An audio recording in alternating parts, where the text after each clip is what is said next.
1 hour to go in the NHL Trade Deadline countdown. Nick Foligno is a wild. How do you say that? A wild? That's stupid. We'll preview the deadline and wrap it up when it's over on CHGO Blackhawks.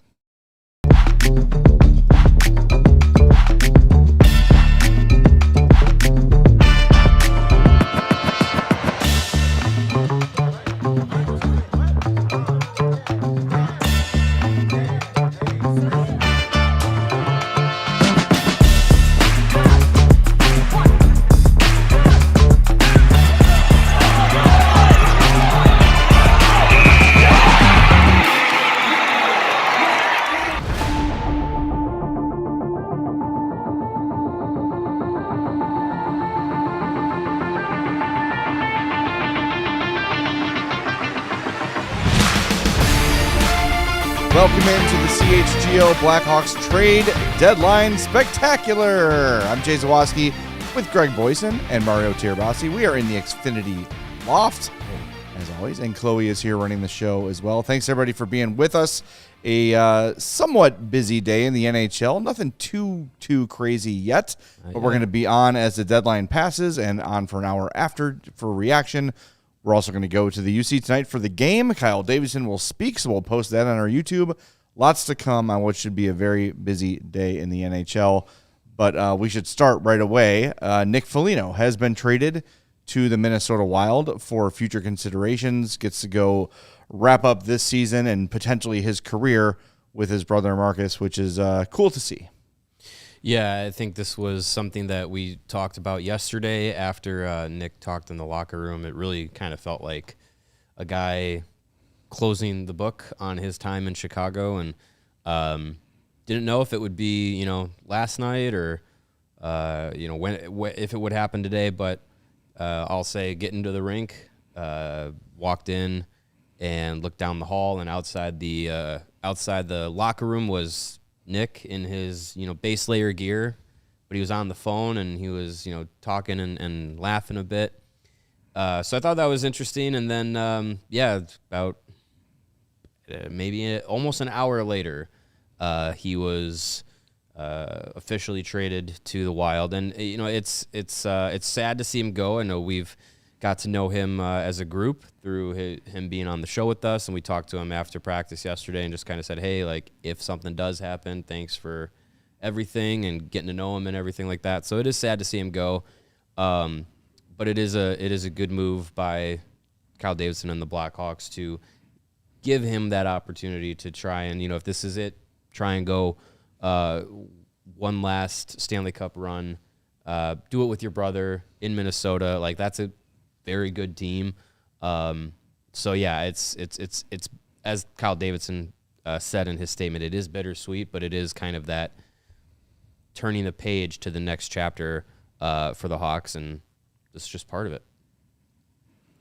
Yeah, I mean, heading into the trade deadline, at the beginning of the year, I didn't think there'd be a way that I didn't think Foligno would get traded. I thought he would, want to play it out, all those things. And then the way the year started, I was like, oh, this team's going to be competitive, and maybe they'll, keep everything together, see what happens after the Olympic break. But then it became pretty clear that, he was going to want something more. And he's earned that right. And before the trade, last week or so, the only things that made sense, he wasn't going to go anywhere just to go somewhere.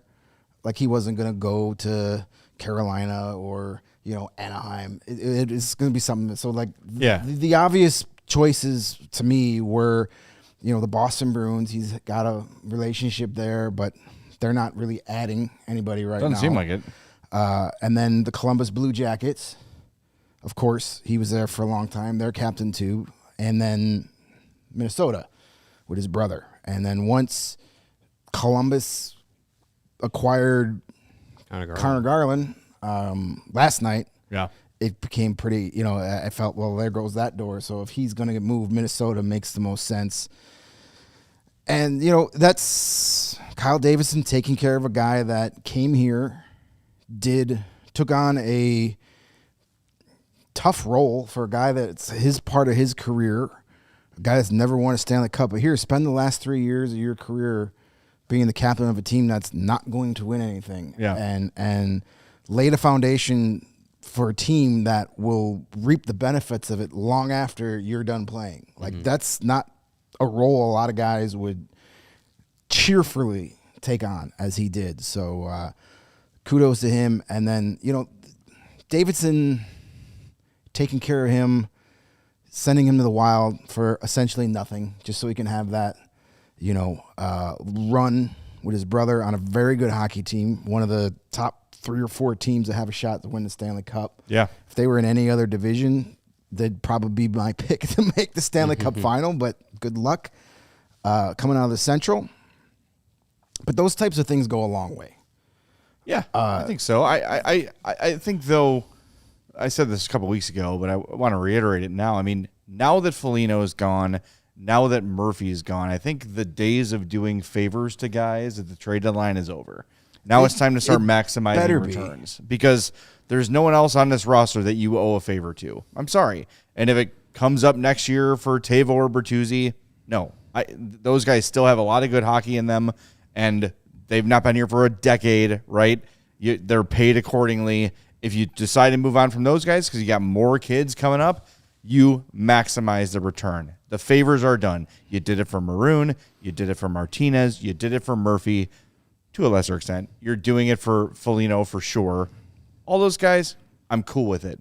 But now it's go time, right? Next year, it's going to be a really young team, but the parts you're counting on this team to be key pieces when the rebuild is over and you're contending, they're almost all going to be here next year.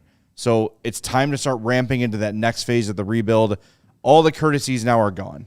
Now it is time to do what is best for the organization and what's best for the team.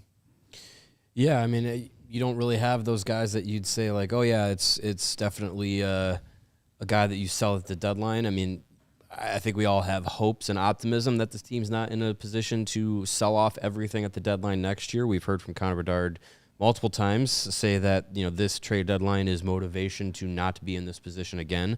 And a lot of that is going to come down to how the team performs and how they get there. I think Kyle Davidson would prefer with the guys he's got on the roster right now and the guys you look at going into next season, who's going to be around, who's going to be the key players and key pieces to the lineup. He doesn't really have anybody that you're just like, oh, he's a spot filler for a couple of months and then come next March they're gone. I think that they're going to try and, make this group as competitive as possible with the guys that they're bringing in internally. It's a lot of the young guys. It's a lot of the guys that you build with for the future.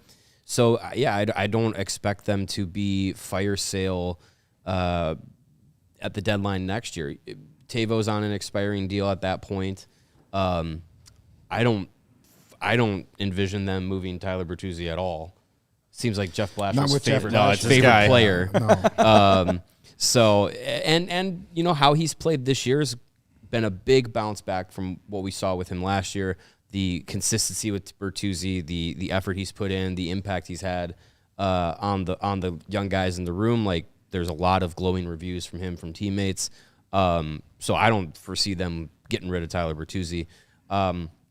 So, yeah, I mean, I think it's, unless you bring anybody in through a trade or free agency, trade in the next 50 minutes or whatever, or free agency or anything like that over the off season where it's a 1-year deal or something like that, they don't really have anybody that's going to be like a big trade bait piece, really. I don't think going into next year. Like, it's basically all guys that you want to use and move forward with, all the young players. A little bit of news here. David Pagnotta from the Fourth Period reporting the Hawks and Rangers are working on a trade for Derek Pouliot, 32-year-old defenseman. If that goes down, nice Hawks. The Hawks and Rangers, you mean the Wolfpack and the Ice that Hawks.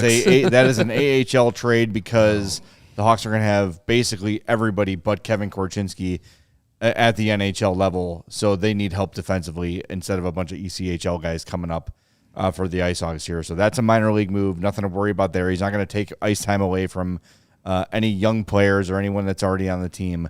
So don't sweat that one. He's already ahead of Korchinski on the depth chart. Yes, and then league-wide, the latest big trade looks like Braden Shen, the captain of the Blues, will be heading to the New York Islanders per various sources. Don't know what the return is, but Braden Shen looks like he's on his way to the Isle. Good for him. And see, look at Kyle Davidson starting trends.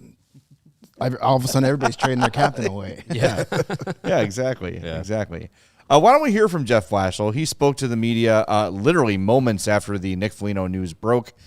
Here he is, I guess, during the morning skate today.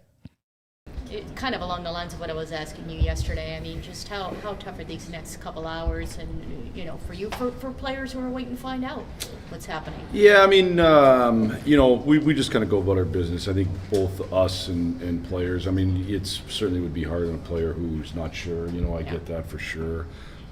For us, we're just I spent time in the American League. It's like the American League where you just got to be flexible leading into your lineup. And right now, everybody's coming to the rink ready to play, and then we go from there. So, it doesn't really change necessarily our preparation. Certainly harder on players that would be potentially involved. Do you have anything to announce right now? Do you see any?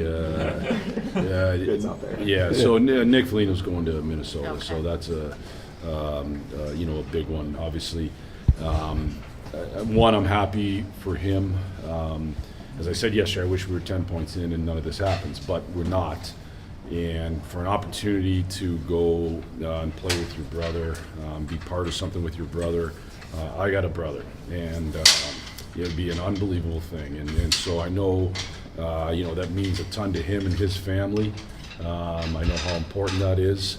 And then for me personally, he's been awesome for me and awesome for this organization.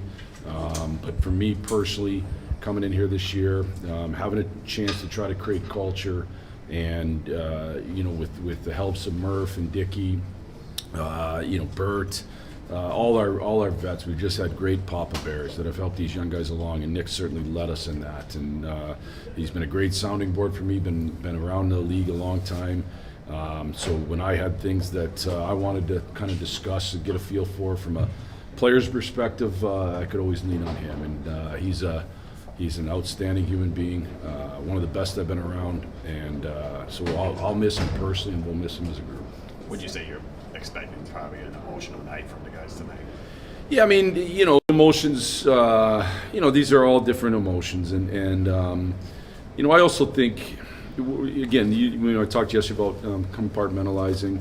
I also think we understand how important every game is here for us to build and get better. And I think, as I told the group coming out of the break, we've done a lot of good things to put us in games and situations to win hockey games. Been very good defensively, and that's a big reason why we've been in those spots. Now we got to continue to find ways to win, but you can't take steps backwards in those ways that we've done a good job. And so, to me, that's still our focus. Any update on who else will have a letter on with Nick now leaving? Tyler Bertuzzi's going to wear an A. I just actually told him that a few minutes ago. Something that I've thought a lot about. There's other worthy guys, and we'll see if we decide to do anything else. But for right now, Tyler's going to wear an A with Connor. Tyler's earned it big time. Earned it. He's a great voice in the locker room.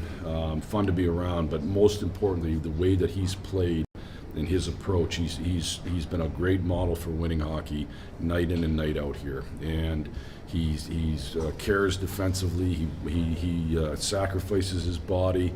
He does all the little things offensively. He's been an excellent example, I think, of what winning hockey looks like.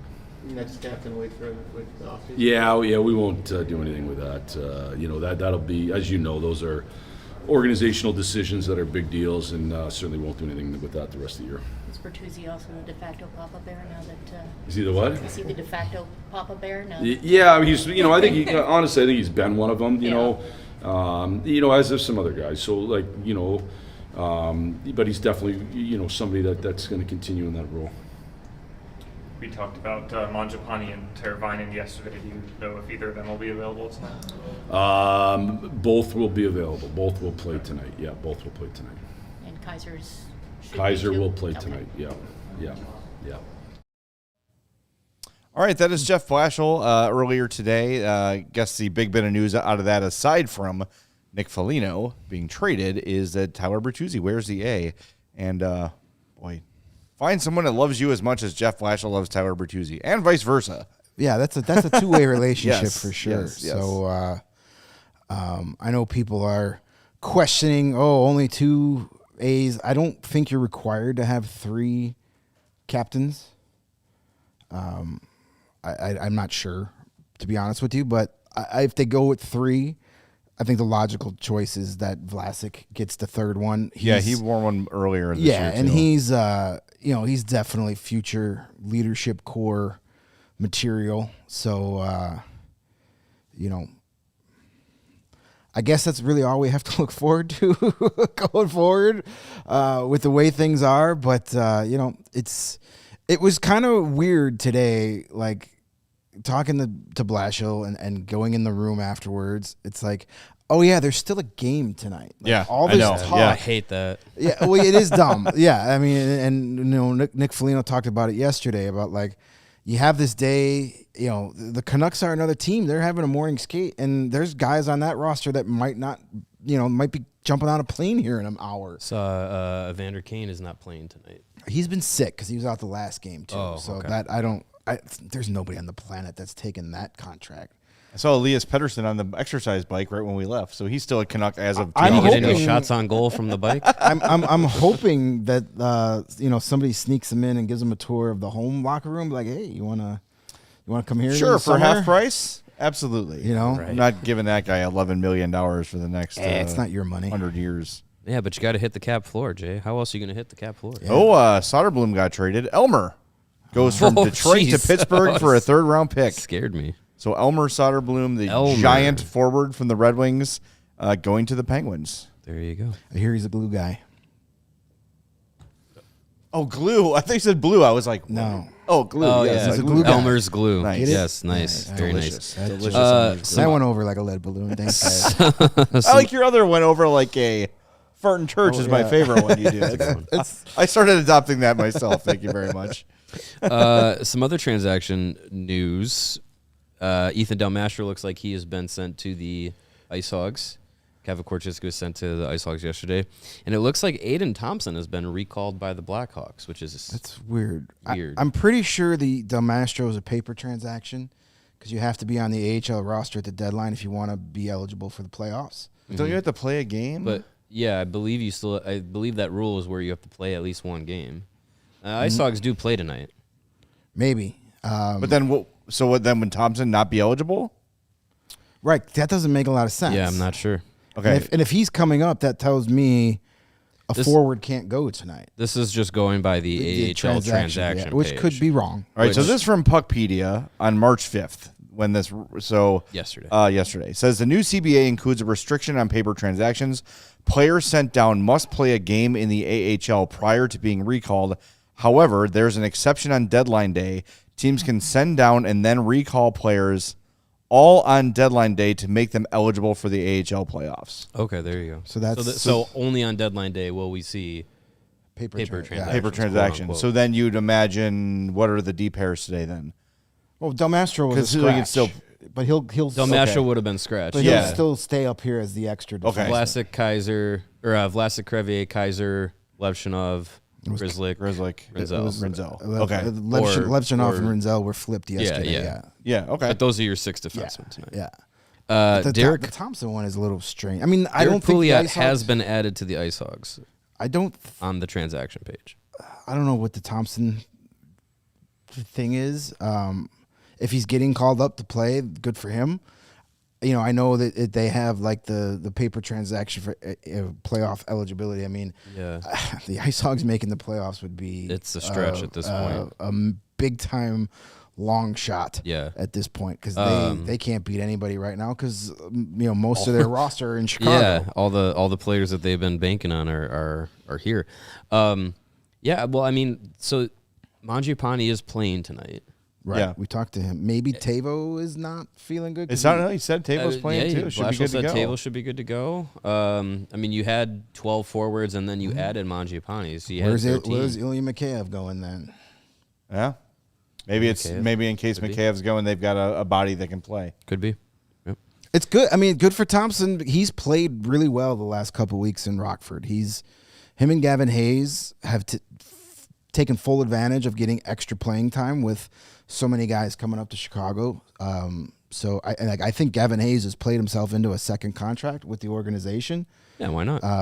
And Aiden Thompson, the other night, last weekend or the weekend before, Jared Nightingale had said he just played his best game as a professional and didn't have a point in that game, by the way. So it wasn't like, oh, he had a hat trick. That was great. No, he was doing a lot of those little things. So we'll see what happens. My thought is, like, if you were bringing somebody up, wouldn't it be Lardis? Unless unless it's like you're saying, like it's just maybe a insurance body just to have an extra guy around. Right. They'd rather have him play tonight in Rockford. And if Ice Hogs are playing tonight, you'd probably want Lardis to play in that game. Sure. As opposed to, if he has to come up here and some miracle, you make the playoffs, and Lardis isn't on the roster. Mm-hmm. Or it could be just a complete typo on the AHL transaction. Yeah, we've wasted 3 hours of airtime talking about something that doesn't matter. Yeah, it's not like that hasn't happened before. Yeah.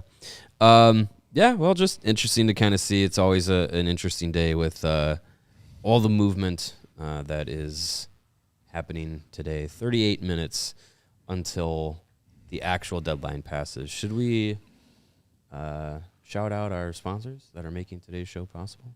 You mean by hitting the break zone? Yes. Sure, we can do that. I don't usually throw to the break zone, so I'm not very good at doing it. Yeah, let's do it. All right. We got to wait for Chloe to give us the thumbs up to enter the break zone. She is unlocking the break zone right now. It was apparently welded shut overnight, and now the break zone is available. So we're going to hit it. Do us a favor. While we hit that, you hit the like button. We'll be back in 2 minutes on CHGO Blackhawks. And what if you could have reliable and intelligent Wi-Fi, and what if you could keep it at the same price for 5 years? That's the Xfinity 5-year price guarantee. Imagine Wi-Fi that makes everything in your home work together, that finds and fixes problems before you even notice them, like super intelligent Wi-Fi with a 6th sense that lets you stream the game even when the whole family is online. All your devices working together in perfect harmony for 5 whole years. And the best part, there's no annual contracts, no hidden fees, and Xfinity's best equipment is included. So take it from me, a lot can change in 5 years. Captains are traded, alternate captains are traded, new alternate captains are named, but your Wi-Fi should stay reliable and the price should stay put. Lock in your price and unlock the possibilities with Xfinity. Learn more at xfinity.com. Xfinity, imagine that. Select plans only and restrictions apply. Whether it's on the field or in your financial life, the best teams win by delivering excellence at every level. At Old National Bank, they believe every play matters. From everyday checking to long-term planning and commercial banking, their team is there to build momentum and help you move the ball forward. It all starts with a plan tailored to you by professionals you trust. From simple tasks to bigger financial moments, you can count on Old National Bank to coordinate your needs with steady, knowledgeable guidance that brings clarity and confidence with each step. It's a partnership designed to help you feel supported, not just today, but well into the future. So whether you're celebrating a win, rebuilding after a tough loss, or gearing up for whatever comes next, Old National Bank has your back with tools, insights, and an expert crew that's always in your corner. Old National Bank, member FDIC, where relationships and results matter. All right, we're back on CHGO Blackhawks. Do us a favor, hit that like button if you've not done it yet, and subscribe to our YouTube page. We are 35 minutes away from the trade deadline. Remember, there's always things that trickle in beyond the deadline as the trade calls have to go through, and it is the NHL, so I think it's just one old lady at a rotary phone. Hello? Well, the fax machine can get jammed. Right. Is it the maybe Mike Northnose lady? Yeah, it could be. Yes, boy, she's got to be long dead. In the meantime, why don't we hear from Blackhawks alternate captain Connor Bedard, who spoke moments after the Nick Foligno trade was announced. Being like a big brother to you, Yeah, similar. I think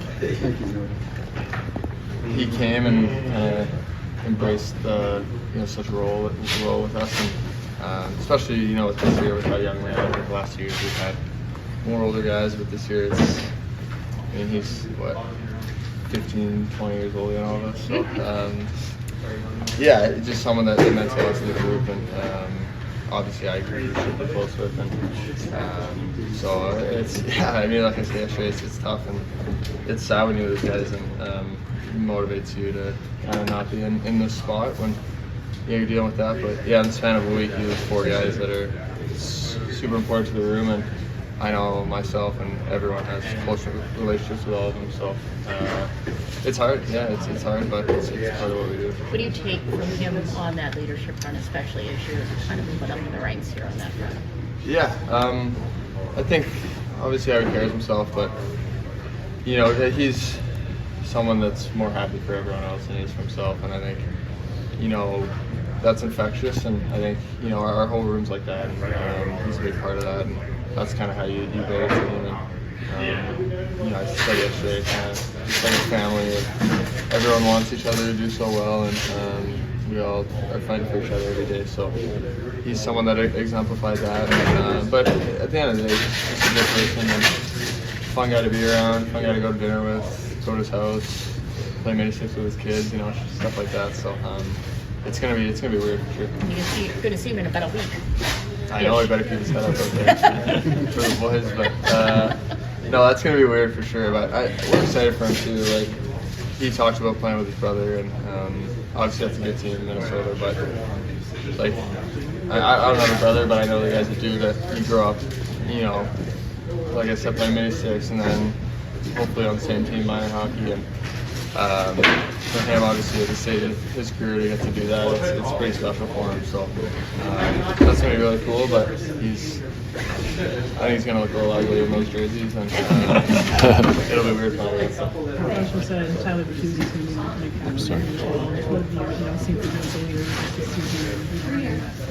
Yeah, I think, you know, the way he plays is shows that the way he competes and battles on pucks.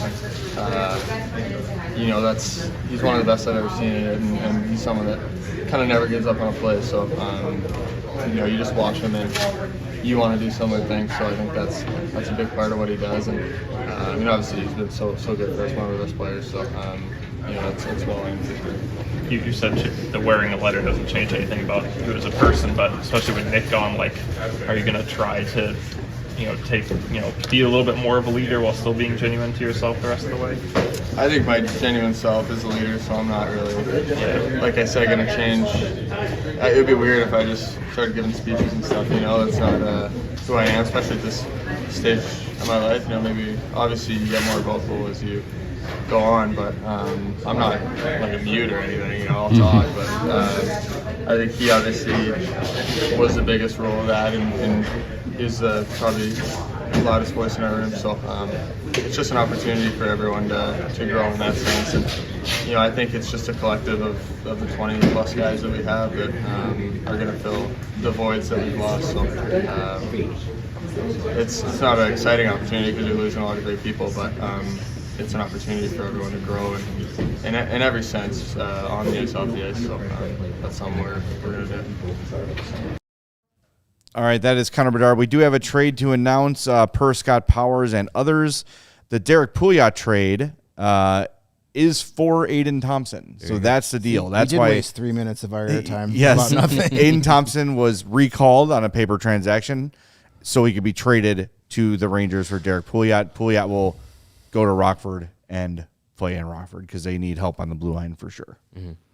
I mean, it's sad to see a young forward go in Thompson, but I think as we've kind of had discussions about, you know, the guys coming in to this group in the next few weeks, in the next year or two, he's likely going to be leapfrogged in the depth chart as far as the forwards go with, you know, Frondel and Boisvert and Vanacker and Spellacy and all these guys coming around.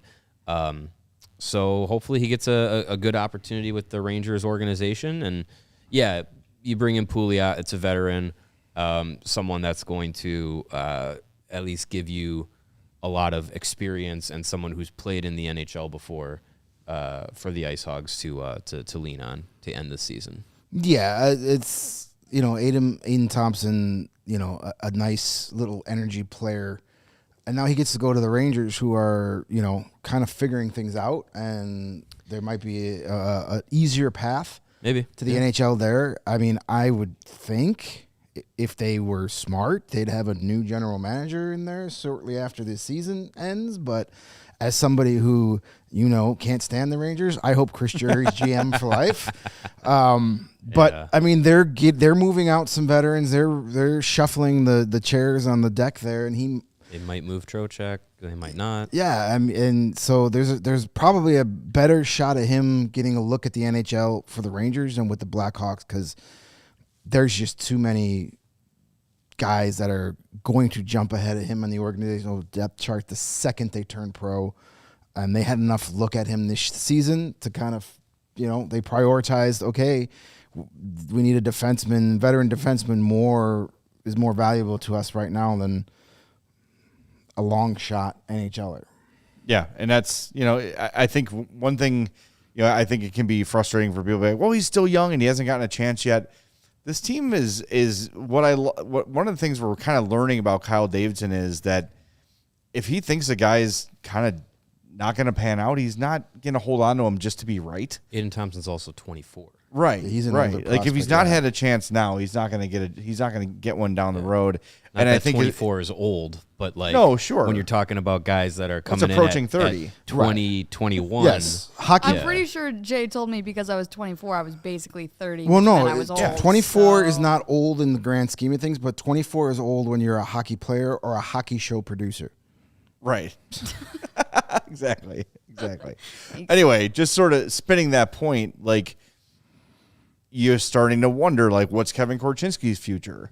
And has this team kind of seen enough? Are they not pleased with the growth in Rockford, either hockey-wise or physically? Like, clearly he's been told to get bigger and hasn't done it. Clearly he's been told to improve his defense, and he apparently has not. And if Jeff Blashill's out on him and they send him back down to Rockford after playing 2 games only because Sam Renzel was sick, is that a guy you could see them punt on? I don't think that's going to happen today. No.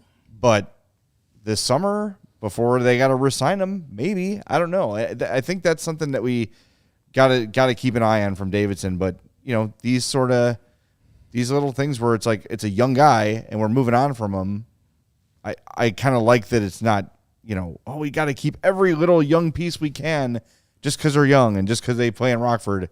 That hasn't been the case. Mm-hmm. Yeah. I mean, it's you have a short time to kind of figure out where some of these guys stand in your organization. And, for a guy like Korchinski, he's been playing pro. Now this is his 3rd full season playing pro. So yeah, you've got to figure out where some of these guys are going to be, because you got guys coming in that, Roman Kanserov is going to be a NHL rookie, but he's played 6 pro seasons or something like that over in the KHL.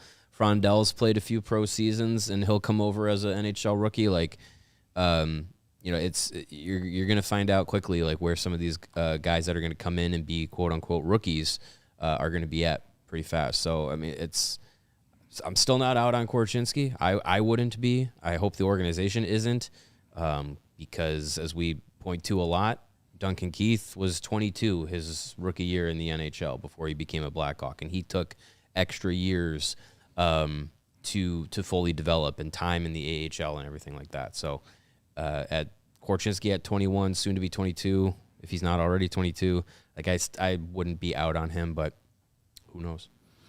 Yeah, I agree. I wouldn't be out on him, but I need some sort of answer here soon. Like, Yeah. I would have thought this little stretch here, post-Connor Murphy era, would have been the perfect chance to give him a runway and let him, figure it out. It's apparently not going to happen right now. It might still by the time, if Rockford gets to the point where they're like, yeah, we're out of the playoffs, what's the point? Call them up. But the decision needs to be made. There's still plenty of time. He's still very young, but I get there's frustration because we haven't seen a lot of progression. We haven't seen what you wanted to see over the course of 3 full professional seasons. You wanted him to be in the NHL at this point. You would think, yeah. But, some guys have, as we've said many, many times since this all started, progression, development, it's not linear. There's no handbook on it. Some guys, look at Darren Radish, for instance. Yeah. That guy was in the AHL for a decade, and then, boom, it finally clicked. Gustav Forsling, too, is another one. Yeah, that guy was, traded twice and claimed on waivers. And when he played in Chicago, he was fine. Right. And when he played in Carolina, he was fine, but there was no indication he was going to become what he became in Florida. He technically never played in Carolina. He played in the organization. Charlotte. Never played an NHL game for the Hurricanes before they placed him on waivers. So, some guys take a long time. Do you want the 7th overall draft pick of a draft to take 7 years becoming it? No, you don't. No. And you probably don't have the luxury of waiting that long for him. So, No, you don't. You need something. You either need to see something by the end of this year to have confidence that next year's training camp is going to be different for him, or you need to make that decision and you use him as a part of a trade this offseason to get yourself, another, NHL piece if you can. Like, you don't want to, if you are going to trade him, you don't want to wait till his value is nothing. Yeah. Right. Well, I'd imagine his value is not very great right now. No, it's not very great right now. Being that he hasn't really been in the NHL. But it could get lower. It's just true. Yeah. So, I would like to Foligno. see some sort of,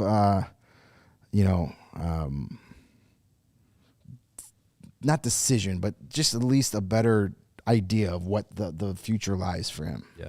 Yeah, they're going to have to get an answer there. Let's recap some of the league-wide trades today. We'll go from most recent to least recent. Carolina acquires Nick Delorier from the Flyers for a conditional 7th-round pick in the 2027 NHL draft. I like the conditional 7th-round pick. You got to make sure you get the most value out of your 7th-round pick. We mentioned this earlier. The Penguins acquired Elmer Soderblom from the Red Wings for a 3rd-round pick this year. The Lightning get Corey Perry for a 2nd from LA. That's weird, but okay. I don't know what the Kings are doing. They don't know what it's welcome to Ken Holland. I know the Fiala thing kind of screwed everything after they got Panarin, but now whatever. The Panthers got Vinny Hinostroza from the Wild. Nice. Right after the Foligno trade. And this trade I like this morning. The Flyers traded Bobby Brink to the Wild for David Urasek. Is this the second time Urasek's been traded? Yeah, right? He's on his 3rd team in, I think, 4 seasons. After being the 6th overall. Yeah, draft pick, right. So, yeah. Bobby Brink's a nice little player. Was that the pick that went to Columbus for the Seth Jones trade? Was that the 6th pick? No. No? Thought it was. They got Cole Sillinger with the Seth Jones. Oh, right. Yeah, right. that's right. You're right. You're right. Okay. But I like Bobby Brink for the Wild. Kind of fits what they do there. And that would be like, if we're looking at the kind of player you'd like the Hawks to see maybe get today, a 24-year-old with some NHL success under him. But, he wasn't really on my radar until he was traded by the Flyers, because I was surprised the Flyers traded him. But he'll fit in nicely with the Wild. And then the big trade of the day, the Bruins acquire Alexis Gendron and Massimo Rizzo from the Flyers for Brett Harrison and Jackson Edward. Guys, your thoughts? I mean, Stanley Cup or bust in Boston with a trade like that. I found it hilarious that Massimo Rizzo. I found it hilarious that the Flyers put big caps on their announcement of that. It's 11:30 on trade deadline, and you put out trade alert, and then you Trade put alert. 4 names that sound made up. For The randomly generated NHL 2K8 guys. Yeah. Like the guys, if you got in a hut, you immediately just throw away. Free cards. Also, too, while we were all sleeping, John Carlson to the Anaheim Ducks. Yes. Connor Garland went to Columbus. 17 years in Washington for John Carlson. And That just like, surprised me. while you're asleep, you're gone. Thanks, buddy. That Literally, he was surprised me asleep. because It's wild. I know they haven't been great out of the break, but the Caps were 4 or 5 points out of a playoff spot, and it's maybe Alex Ovechkin's last season, and you basically wave the white flag. You trade Nick Dowd and you trade 4 points John out. Carlson. Yeah. When you're in striking distance, 4 points out, but each team ahead of them has at least 2 games in hand. Yeah, I mean, it's not – it's going to be tough, but, I mean, that has to be a hard conversation to have with a guy like Ovechkin. Like, hey, this might be my last NHL year, and we're not even going to try? Like, it's a surprising – it's the right move, big picture for that team. It's the absolutely correct move, but that's a hard move to make. They've got to know that this is Ovechkin's last year probably, and before teams say, oh, wow, look at the Caps now are going to be desperate selling off everybody and getting pennies on a dollar, they kind of acted quickly on that and got a nice return for John Carlson. So that's good general managing. I mean, it's a painful move. You hate to trade a franchise icon, but if you can get good value for him, you kind of owe it to your franchise to do it, because they've been just kind of placating the Ovechkin thing for years, which they should have. Don't get me wrong. You've got Alex Ovechkin. You're not going to rebuild with Alex Ovechkin on your roster. That's stupid. No. But now that it seems like he's done. He's been spending time on the fourth line this year. He's just not the same guy. He doesn't play 3-on-3 anymore. He's just a ghost of what he used to be. He got his record. You got your Stanley Cup, but now the rebuild has to begin in earnest, and you get a first-round pick and a third-round pick for John Carlson. So that's a nice first step in kind of rebuilding the Capitals, because they have a ton of work to do, and they might be one of the teams that kind of follows in the footsteps of the Blackhawks here and just goes scorched earth on the whole thing. I liked Dom Luszczyszyn's idea. Trade Ovechkin to the Penguins. That'd be fun. Have him go on one final run in the NHL. Crosby, Malkin, and Ovechkin with line? Malkin and Crosby, and oh man. Well, you'd have to wait for rehab to be done and a suspension to be over before you had that. That'll be fine. I think that would be wild. Yeah, they. It won't happen. Apparently, according to Darren Dreger, by the way, the Blues are getting a first-round pick, a third-round pick, and a prospect for Braden Shen. So that's pretty nice. That's pretty nice. I think he still has some term, if I'm not mistaken. Well, clearly the Blues are setting their prices high, because as they should. Maybe he's got 2 years left at 6.5. Yeah, I was saying most of these guys that they're shopping are under contract. Thomas is locked Robert up. Thomas. Kyrou and Thomas are through 29-30. Parayko has 4 more years? Yeah, but he's not going anywhere. Right. Well, not now, but and he said he's not accepting a trade anywhere. Right. At least not now. Maybe in the summer you get him to, if all the Robert Thomas is gone too, and he looks and he's like, well, okay, yeah, let's get me somewhere else, maybe. I just don't know where the Blues go. Well, you can hang on to all these guys, but right in the lumberyard, they're gonna be mid forever. They're like, okay, say you keep Kyrou and Thomas. They got Doug Armstrong though. He's really good. I've heard that. He's really good. Yeah, I mean, if you're going to trade off everything, it'd be Thomas, Kyrou. You are moving Shen, move Binnington. His name's been out there. Yeah, completely. You definitely have pieces to get you a lot of draft capital back to start the rebuild process. But, St. Louis is a town you can get away with that because, as we see with the Cardinals, as we see with the Blues, they only show up when they're good. Yeah, just have unlimited concessions at the Blues games. Right. Like the Cardinals are doing. That's such a great deal, though. It is a great deal, but you $30 to go see a baseball game and get all that. Right, food. It's a great deal, but you would have thought if you have the best fan base in all of baseball, you wouldn't need to bribe them with free food to come out and watch a crappy team. Sure. Yeah. Best fans in baseball, asterisk, when they're good. Right. That's it. We have any super chats we got to get to, Chloe? We have not done a good job of keeping track of that. Yes. Robbie Frazier, €5. I don't know what that symbol is. I think it's euros. Pounds. That's pounds, I believe. All right. Why trade for a defenseman when John Merrill and Marc-Edouard Vlasic are in free agency? Yeah, it's the Rockford thing. He's referring to the Derek Pouliot trade. Yeah, they're not adding to the NHL roster. And I will say I think John Merrill and Marc-Edouard Vlasic are free agents for a reason. Their best days are long behind them. And if either of those guys were willing to play for an AHL team, they would have done it by now. Yeah. They're not going to sit out the whole year to come back to get 18 games with the Rockford Ice Hawks. Right, yeah. Yep. All right, we are just under 15 minutes away from the deadline, and everyone's sort of predicting that oh, business is going to pick up here, and it really has not. It is better. Kind of a slow. We'll get those. Yeah, it'll be 2 o'clock will come, and all of a sudden, in about 10 minutes, we're going to get about 8 trades come through. 2:15. Yeah. 2:15. All of a sudden, this guy's here and this guy's here. So Well, we still got Mikheyev and Grzelcyk are still Blackhawks as of this minute. Yeah, well, we'll see what happens there. In the meantime, we are going to see a new Blackhawk make his debut tonight. Andrew Mangiapane got here, I think he said midnight or 1 a.m. this morning, was on the ice for the optional morning skate, and will be in the lineup tonight. Let's hear from the newest Blackhawks winger, good old number 26, Andrew Mangiapane. Getting a new start with these guys and what it means to you. Yeah, it's exciting. I'm just excited to be here. It's a great franchise, original 6 team, so it's exciting, right? Obviously, these guys have a lot of good players here, so I'm hoping just to come in and just play my game and help this team win. I know it's a different situation here in Chicago, but you're excited just to get more minutes and play again? Yeah, for sure, right? It was a little tough, I guess, sledding there in Edmonton, so I'm just happy to get out and have a nice restart and just be with a good organization, good team here. And guys and group seem great, and everybody's been welcoming. So it's an exciting feeling. They tell you that 8-8 is off limits. Yeah, that was for maybe been the first text I got. Was I think 8-8's maybe off limits. So went with 26 here. Had it in minor leagues and in junior, right? So familiar with the number. So that's cool.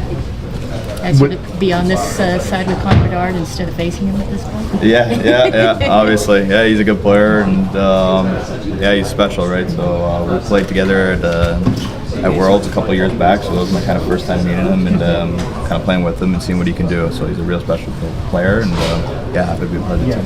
When did you get in, and have you had a chance to talk to the coaches yet about what to expect tonight? Yeah, I got in basically 1 a.m. There's not really much flights out of Edmonton, so it's a little tough to get out, right? So, but it's been good. It's an easy flight, and as far as the coach, we've talked, and he's just telling me to go out there, play my game, and be who I am, right? And do what makes me successful. How would you describe your game when you are successful? Yeah, I think it goes with me moving my feet and playing fast, being tenacious, hard on pucks, being in and around the puck and around the net, and not shying away, giving a hit, just kind of being involved in kind of all those little aspects. I think helps fuel my game, and that's when you're able to score goals, make plays, get chances, and I think it just stems from me being hardworking and tenacious and moving my feet, being hard to play against. All right, that is Gary Sinise / Andrew Mangiapane, the newest Blackhawk. All right, we got 11 minutes or so to go before the trade deadline is officially over. As we said earlier, there will be several moves that trickle in before it ends, but we're going to hit the break zone. We'll be back in 2 minutes. Do us a favor if you've not done it yet. We got a lot of people watching. Hit that like button. It helps us out big time when you do that. We have almost 600 people watching and only 129 likes. So please, please, please hit that like button. It's helping other hockey fans find us on a very important day for the Blackhawks in the NHL. So do that. We'll be back in 2 minutes on CHGO Blackhawks. And what kind of dreams did you have when you were a kid, Greg? Don't answer. What did you want to be when you grew up? I wanted to be a podcaster. How about now? Thinking about starting your own business? Living the dream. Shopify is the e-commerce platform behind millions of businesses around the world and 10% of all e-commerce in the United States. Shopify even powers the CHGO merch store. Lots of cool designs out. Lots of Iceman designs available. Some new Hawks designs from 6 months ago are out there.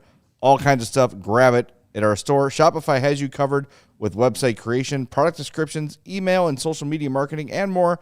They also have AI tools designed to help you maximize sales. If you're ready to sell, you're ready for Spotify. Turn your big business ideas into with Shopify on your side. Sign up for your $1 per month trial and start selling today at shopify.com/allcity. That's shopify.com/allcity. New vehicles are in store at Ray Chrysler Dodge Jeep and Ram, and this is your chance to score a great deal at the Declaration of Deals sales event. Head to Ray Chrysler Dodge Jeep and Ram on Route 12 today to choose from their huge inventories of new Chryslers, Dodges, Jeeps, and Rams' models. And right now, get 0% financing for 60 months on all new vehicles. Plus, you can shop over 125 vehicles, priced under $28,000. With the friendly team of brand experts, the team at Ray Chrysler Dodge Jeep and Ram is here to help you during every step of your car shopping journey. And since they prioritize affordability, you know you won't overpay for the vehicle you need. And Ray's price promise means you can shop confidently with no add-ons and no hidden fees. Check out our partner today to shop one of the Chicago area's largest inventories and find the right new vehicle for you and then drive home happy. The team at Ray Chrysler Dodge Jeep and Ram is the only one we recommend. Don't miss out on their Declaration of Deals sales event for huge savings on new models. For more information, visit Ray Chrysler Dodge Jeep and Ram today on Route 12 in Fox Lake or online at raycdjr.com. They've been serving the community since 1963. All right, thanks everybody who hit that like button for us. Keep it coming. You can never hit it too many times. Use all your accounts. That counts. We appreciate that. Ooh, here's something. Yeah, what do you got? From Anthony DeMarco. Told the Flyers are not moving Rasmus Ristolainen. Okay. That was a big defensive name that was out there. Apparently not on the move. Did not get their price met. Here's a fun tweet. He's got a year left at 5.1. So that next year at the deadline, that you can get a huge return for him. Or this offseason. Yeah. Depends on what. I still don't really understand what the Flyers are trying to do. Yeah, it's kind of a weird. They should trade Mitchkov to the Hawks. Sure. We'll get him start over. We'll get him in shape. Yeah, exactly. Can some of what Mitchkov has go to Korchinski? Yeah, so let's just they can balance out merge them together. Exactly. Weights. Yeah. What were you gonna say? A fun tweet from Andy Strickland, who covers the Blues. Apparently, the Islanders and Blues are currently staying at the same hotel in San Jose as they made the Braden Shed trade. Oh, nice, interesting. So he doesn't he can just hot tub trade. There you go, the old hot tub trade machine. Doug Armstrong and who's the Islanders GM these days? Still Lou Lamoriello, I imagine. No, it's not. No, it's not. I can imagine Lou Lamoriello wearing a towel in the sauna, trading Braden Shed. Matthew Darsh is that guy. Yes. Sitting there. Don't you feel though like Lou Lamoriello was just probably under a desk somewhere, like can't do that trade. Just he just will not go away. Will not go away, Lou Lamoriello. Hey man, I like to see GMs say, you know what? No, you're not meeting my price. I'm not moving them. A couple teams though, like we talked about the Blues already. The Leafs, what are they doing?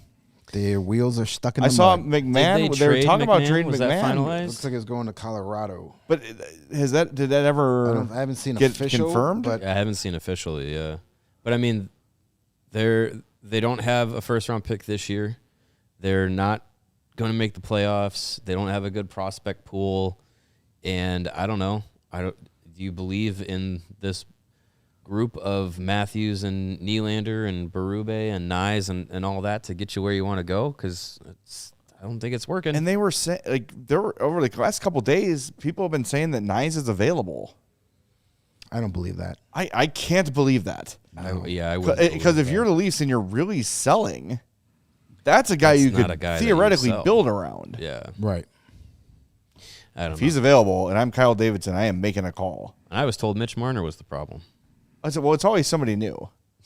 Apparently, Nick Waugh was the problem. They couldn't wait to get rid of him. Yeah. It was John Tavares, and then that shifted to Nylander for a while. Then it's Marner. Now it's Matthews' turn. Yeah, now Matthews sucks. That's fine. I want. I don't know. The Steve Dangle podcast Dangle. shouted Nice. us out for the Foligno trade. Cool. Thanks, guys. That's cool. Appreciate it. We had Jesse of that show on for one of the pre-games. Thanks, guys.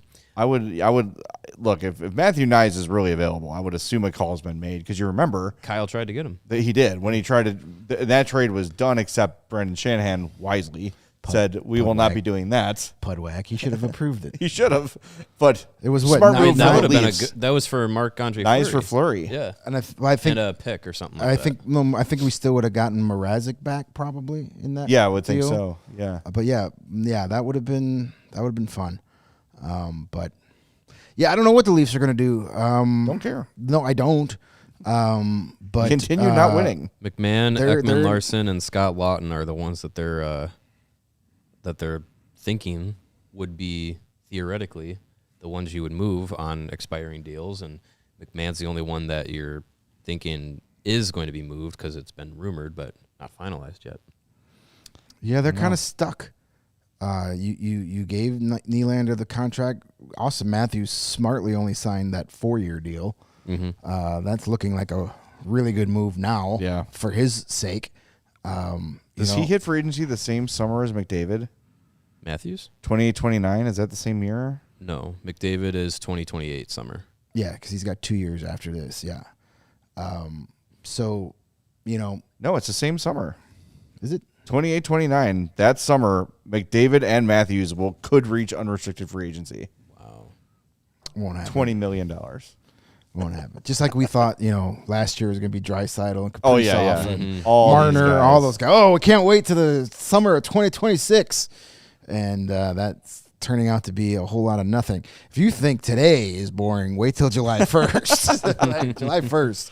Yeah. I'm not even going to get out of bed. We're going to need to stop calling these shows frenzies.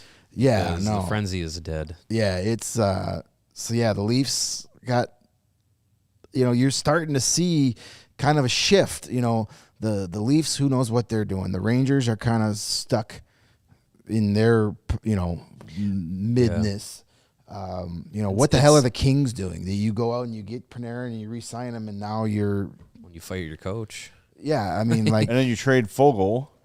Well, that was to make you trade and Fogle Perry. and Corey Perry. Yeah. But you also acquire, who did they get? They got somebody else too. I mean, they traded away Deneau earlier this year. I think they signed. They traded that guy. They acquired. Did they sign Matthew Joseph just now? That's something. Yeah, that was gonna happen. I thought they.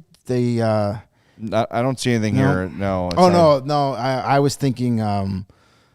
Fogle was sent to what? Ottawa. Ottawa, yeah. And he was there to replace Perron. That's why I'm thinking Kings. Like, Perron went to Detroit. Right. Again. How is that guy still in the league? Man, I don't know. You just cannot kill David Perron or Vinny Hinostroza, apparently. Yeah, true. So yeah, there's a lot of teams. You're starting to see the shift. You're seeing teams like Utah go for it and make big trades. You're starting to see the Ducks go for it, make big trades. The Minnesota Wild are all in this season. Yeah. And now you have these other teams that were contenders, coming into the year that all of a sudden are like, oh, nope. I mean, Florida's going to trade off a couple guys maybe, but they're not tearing it down. They're just, taking a year off. There was a lot of smoke around Bobrovsky getting traded. I don't think that's going to happen. Doesn't feel like it. But it wasn't the Marchand move was well after the deadline. Marchand was passed. like at the deadline. Yeah. Yeah. They just got it done. By the way, Jeremy Rutherford, who covers the Blues for The Athletic, says, I don't think the Blues are done. Still a possibility of moving Falk, perhaps Detroit. They got a minute and a half to do it. Yeah, I mean, but Detroit's been trying Anybody to make a defense. trade. I like Detroit to finish in second place again. They are the Anybody Chicago make a Cubs. trade. They are NHL. the home of the Bart Simpson, at least you tried cake gif. Tyler Myers says thanks but no thanks. Quinn Hughes. Yeah. Oh, we were right there We're for right there him. for Quinn Hughes. We We tried. We We tried really for we tried for Vincent Trocheck. Oh, we just couldn't get it done. Yeah, I mean they've been the last couple years. They've been the perennial, bridesmaid. That's a shame. Yeah, You hate to see it. So we'll see how they go. How that goes. I mean, Yzerman seems to be a guy that is reluctant to trade. We were just talking about this with the Hawks. He's reluctant to trade these young guys that he has, earmarked as the future core of this team. He doesn't want to trade any of those guys. But you got a playoff team this year, at least right now. They're not guaranteed a playoff spot. And if you don't go ahead and try and do something better, you might not be a playoff team. I get where he's coming from because some of the guys he's got are pretty solid prospects. So, and they've shown something at the NHL level. So, I don't know. We'll see. All right, we are officially over. The deadline has just passed. That is the deadline. So we'll see what trickles in. This usually goes on for about a half hour or so. So we'll be keeping our eye on everything going on. We have not gotten the official word. Usually teams will say, The general manager has announced they're done for the day. Oilers are done. Who are done? Oilers. Oh, they're done all right. Yeah. Oh, I mean on trade deadline. Yes. So we will recap the Blackhawks trades right now, and this will be our Checking It Out segment presented by our friends at Old National Bank. Every play matters, whether it's on the field or in your financial life. The best teams win by delivering excellence at every level. Old National Bank, where relationships and results matter. Member FDIC. The first trade the Hawks made was Connor Murphy to the Edmonton Oilers. They retained 50% of Murphy's salary. In return, a 2028 second-round pick. Next up, Jason Dickinson and Colton Dach to the Oilers. Another 50% retention on Dickinson's contract. The Hawks get back Andrew Mangiapane and a 2027 first-round pick that is top 12 protected. If that pick does land in the top 12, it slides to 2028 unprotected. Today, the Blackhawks traded Nick Foligno to the Minnesota Wild for future considerations, and the one that just happened, Aiden Thompson traded from Rockford to the New York Rangers for Derek Pouliot. Hartford Wolfpack. There are your Blackhawks transactions. And guys, assuming this is done, assuming the Blackhawks are done dealing here, that means Ilya Mikheyev is still on the roster. How are we feeling about that? I'm good with that because he's been really effective for this group. You still need guys like him to close out this season, and now you go into the rest of the season and you go into the off season. You have a little bit of time to talk about what you want to do for potentially an extension. Does he want 2 years? Does he want 3? You got to figure that out and see if he wants to stick around. I'm fine. I'm completely fine with that. Same with Grzelcyk. Like, you don't want to go all children in your defensive group, so keep a guy like that. He's been steady for you this year. I'm definitely okay with those two guys still sticking around. And similar to what we had with Donato last year, with Mikheyev, you can kind of figure out like through this offseason, like what can you do for an extension. Yeah, I'm okay with that. Like I want Mikheyev to come back next year. Me too. And this kind of is like mirroring Donato last year, where it's like they've probably given him an offer ahead of the deadline, and he's probably go out and fine. Here's our offer. This is what we can give you. This is what we're going to give you. Go out and see what else is available and circle back. And if you get something better, God bless. But right now, trading him for a 4th or 5th round pick just to trade him, that doesn't make a whole lot of sense. If you lose him for nothing, sucks. But it's not the end of the world. As opposed to like if you turn down like a 2nd round pick, and you all right? I'm fine. Okay. If you turn down like a 2nd round pick and then you lose him, you can be pissed. Yeah. But if your best offer was like a conditional 4th round pick, and he walks for free agency for something better, it is what it is. Scott Powers confirming the Blackhawks are done for the day, nothing else coming. So, yeah, Mikheyev is indeed staying. And I think it's the Ryan Donato treatment for him. Yeah, right? see what happens. Go see what's out there, report back, and we'll figure things out. We'll, I like you said, he wants term. I think Mario and I have talked about this before. Mario's not willing to go beyond 2. I would go 3 just to get him back. You got to have a little bit of insurance in your forward group in case not all of these young players pan out or are ready right away. Look, we all thought Frank Nazar was going to start last season. Like, oh yeah, that's a done deal, and he needed 20-some games in the AHL to really get ramped up. Same with Sam Renzel. There were a lot of assumptions about guys that we're still very high on, of course, but they just weren't quite ready right away. That could be the case with Frondel. That could be the case with Boisvert. That could be the case with Kantarov. We don't know, so it's nice to have a little bit of safety built into your roster. And look, guys down the road, too. Whoever they pick first this year, whatever. I'm comfortable having Mikheyev for a 3rd year if he's willing to accept that. If not, thanks. Enjoy. We appreciate your time here. They've already, for what they got him for, it's already a huge win, even if he walks for nothing.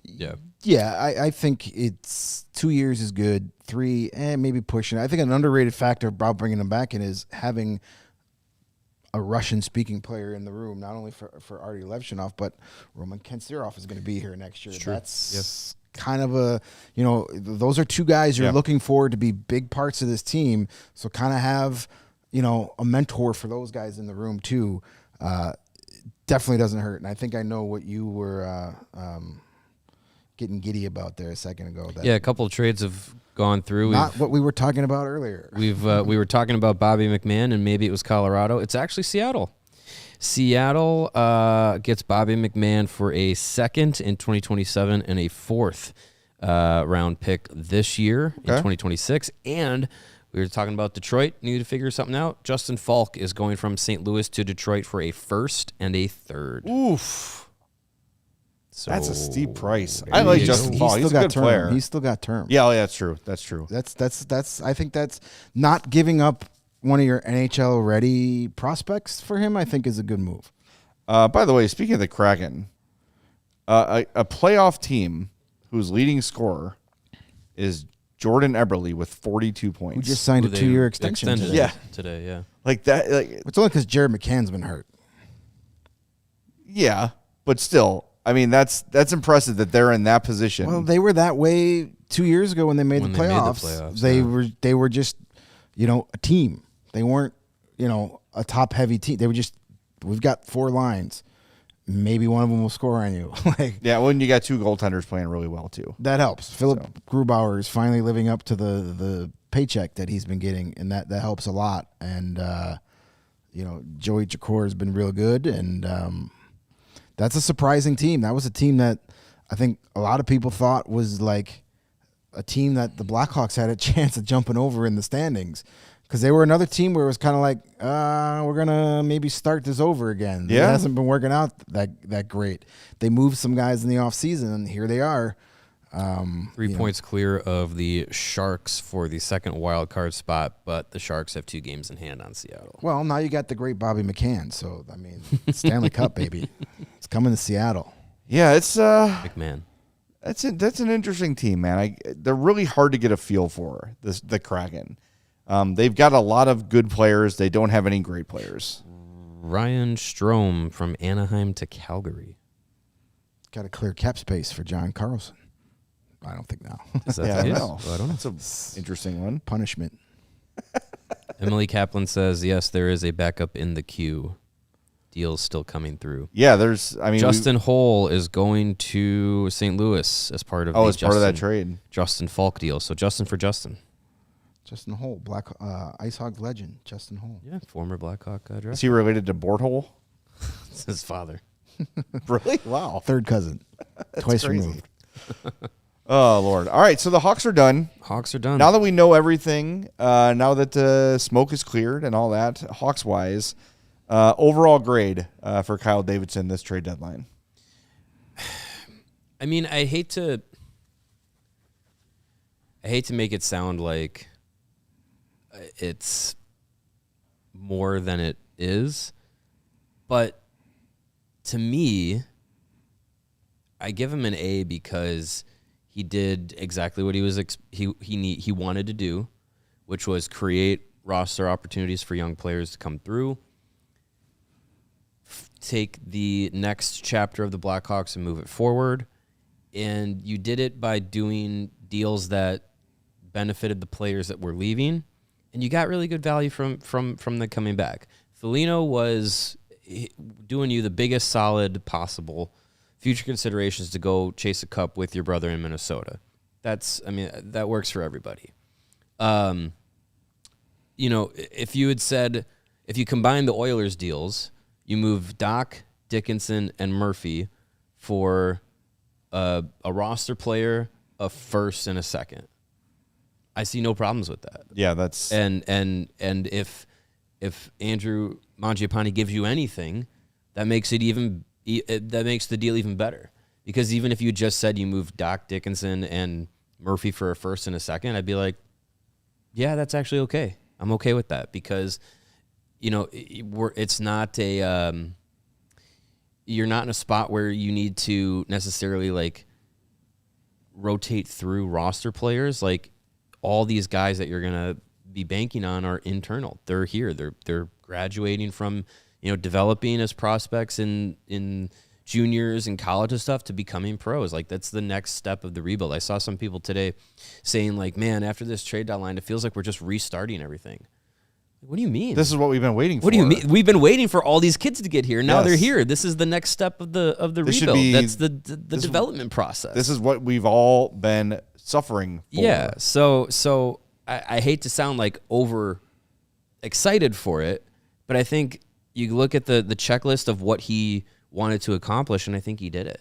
If you move Ilya Mikheyev, that's a little bit more coming back, but to kind of satiate with some of those people who are knocking Davidson for how many picks and prospects do you need? Well, yeah, he didn't move Mikheyev because he wasn't going to get what he wanted, so you don't need to overload on stuff like that just to trade a guy. So I'm very happy with it.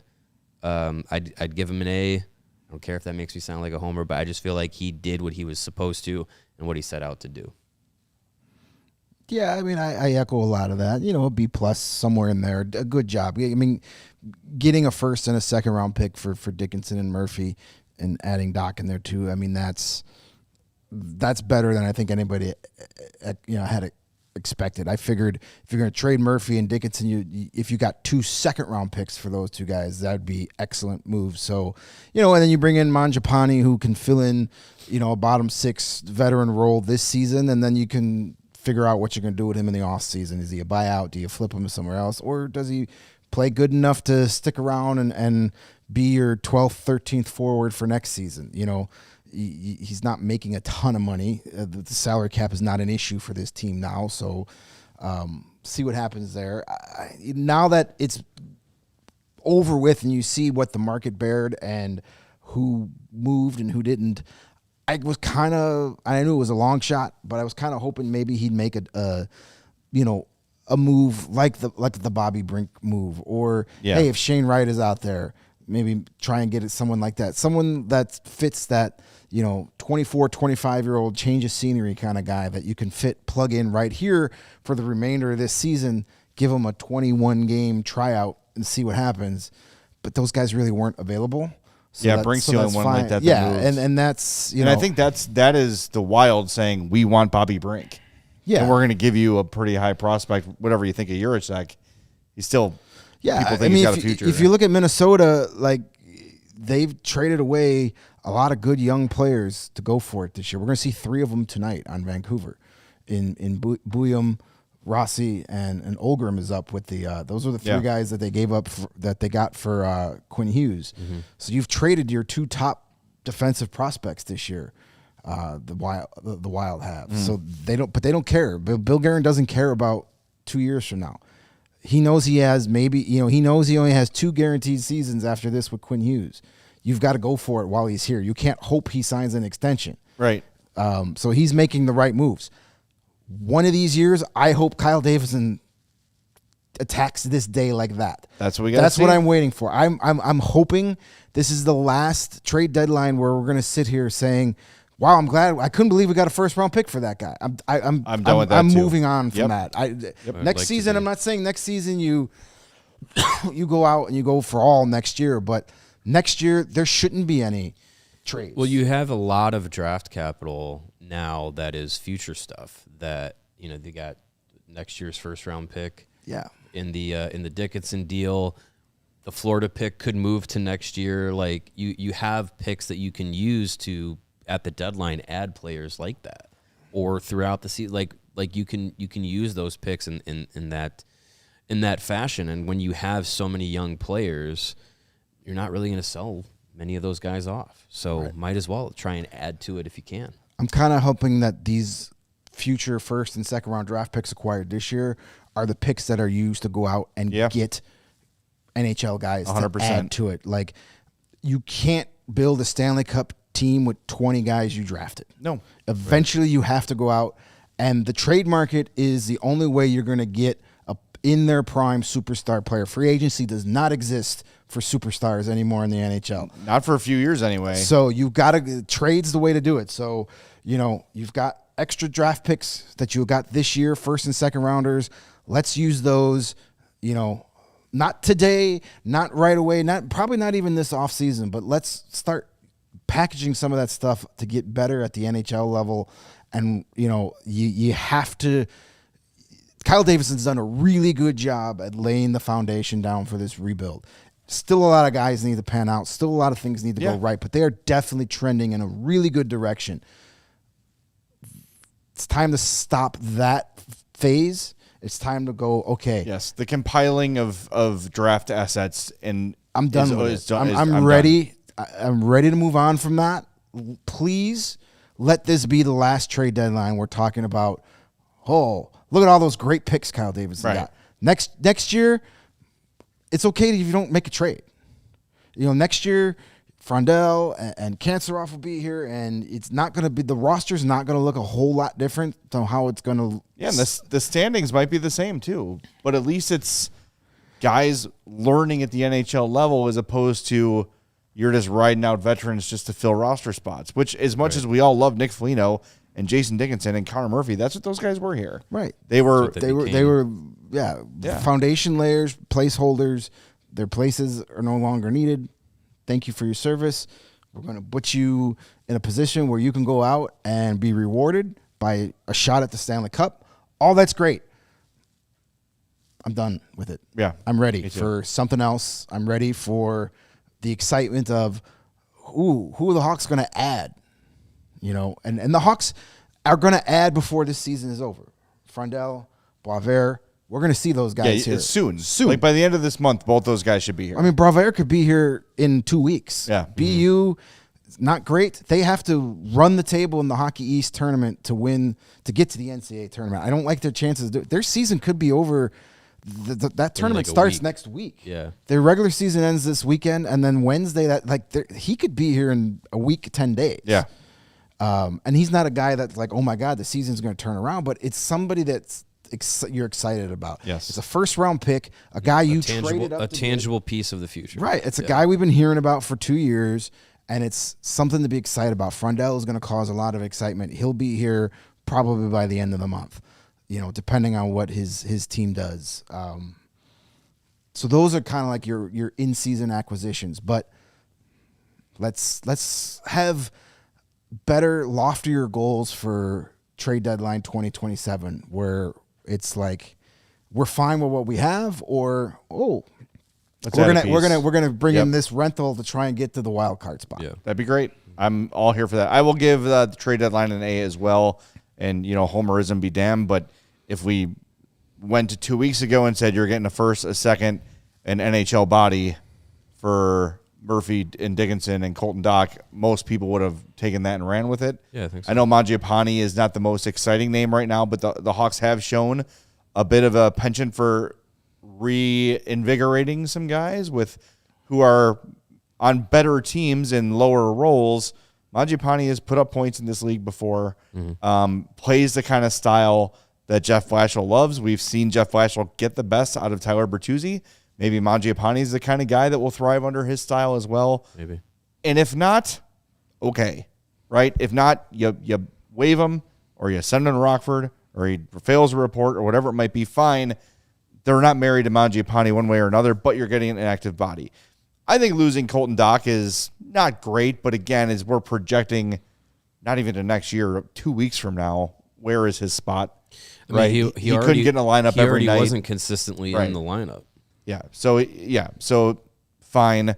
And Foligno, you're making him happy. Would have been nice to get a draft pick for him, of course, but you're just trying to do right for a guy who really probably had 2, maybe 3 destinations that he would have taken a trade for, and you're doing the guy a solid for being a good soldier for as long as he was till the end. Even yesterday, as much as it sounded like a goodbye, Nick Foligno was saying, those competitive juices are flowing, but I'm here until I'm not, and if I'm still here, I am fully bought in and I'm fully committed.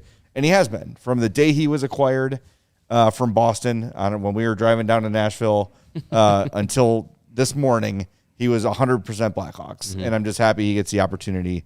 What do you guys think this means for him? By the way, Wyatt Kaiser just officially activated. Not a surprise. He will play tonight, but that's official. Other trades come through too. But what were you going to make a point about? Does this indicate to you that Nick Foligno is retiring after this year? Yeah, I think so. It's up to him. I mean, he has said how he's felt physically this year. Like he's been really happy with himself, being able to kind of keep up with things. But I mean, if he's going to Minnesota, he's going to play in the playoffs, and that can really test where you're at physically, especially with the mileage he's put on his body over his NHL career. I think if you're looking for some sort of opportunity for a storybook ending, it's for him to play with his brother and go into the playoffs. And if it can get done, like that's quite the Disney script there. But I think it's safe to say that with him taking the trade and taking this opportunity to go, it's probably a sign that this might be it. Because if he felt like he had another year to play, he probably finishes the year here in Chicago, finishes the season as captain, and then goes into free agency, decides where he wants to go, kind of thing. That's my Yeah, sense. I think it's kind of everything the way he sounded. Even when he signed the 2-year extension, he kind of joked about, "Yeah, my wife is going to kill me that I'm doing this for another 2 years." But his kids are getting older. He's said he spent the whole time of the Olympic break watching his sons play hockey, championship games and stuff like that. To me, I feel with everything his daughter's been going through, I feel like he's ready to be dad. Yeah, and be there for those things. You only get one chance to be around those things, and he's missed a lot already. So, family's very important to him. So I think but who knows? You could get to Minnesota, and all of a sudden, oh yeah, this is what this feels like. I forgot. It's been so long since I played such meaningful games that maybe that gets his competitive juices going again. But as you said, Mario, if Minnesota hits the ultimate goal and gets the Stanley Cup at the end of the year, there's no better way to ride off into the sunset than that. Yeah, get the chemotimonin treatment. Yeah. Well, hopefully he does a little more than that, but he was fine. Yeah, I think so too. I think this does indicate that he had kind of the realization of, I'm still somewhat effective. I think I can add something to a contender, but I think the scare he had this year with his daughter, the medical procedure in the middle of the year where he took, maybe it wasn't even a week, but a couple days off while she had a heart procedure, probably gave him a little bit of you know what? I'm 38. I have kind of done everything there is to do aside from win a cup, but he could chase a cup till he's 50. He's not guaranteed anything. He could have said I'm only going to Colorado and gotten traded to Colorado, and they might not win this year. Right. I think the way to go out with your brother and a team that really does have probably not, well, they're definitely not the Western Conference favorite, but Minnesota is as strong as they've ever been. I really like what they've done. So it's a great way to call it a career if that is indeed what Nick Foligno is doing. And I do think there's something outside of on ice for him in the league. That's what I was going to say. yeah. He's got any kind of job he wants, Yeah. especially with the Blackhawks. Sure. The front office loves him. They adore him. And if he wants to come back and be on the broadcast team, or if he wants to come back and take Chris Kunitz's job of passing pucks at practice and be a development coach, if he wants to be an assistant GM, anything. Yeah. And then, therefore, at least he could still be, he's not on the road. He's not doing all that stuff. He's going to be a hockey lifer. He will be involved in the NHL some way, shape, or form.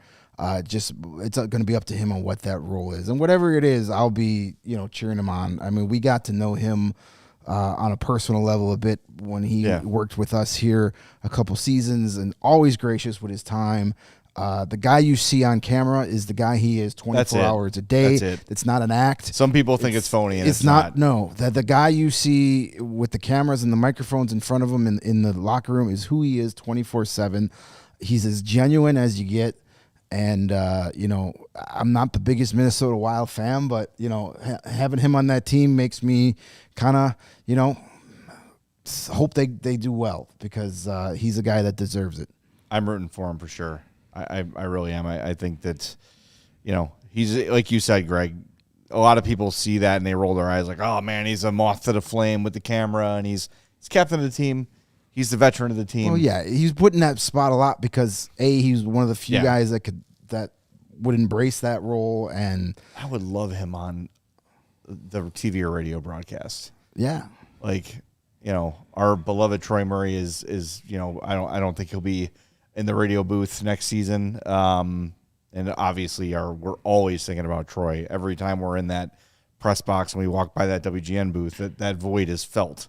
But man, any sort of broadcast, if he wants to do the CHSN studio show, if he wants to come work with us, let's do it. Sure. Yeah. We could fire Steven. Hire Nick Foligno. Can you bring me back first? Oh, yeah, it's true. That's Dick. true.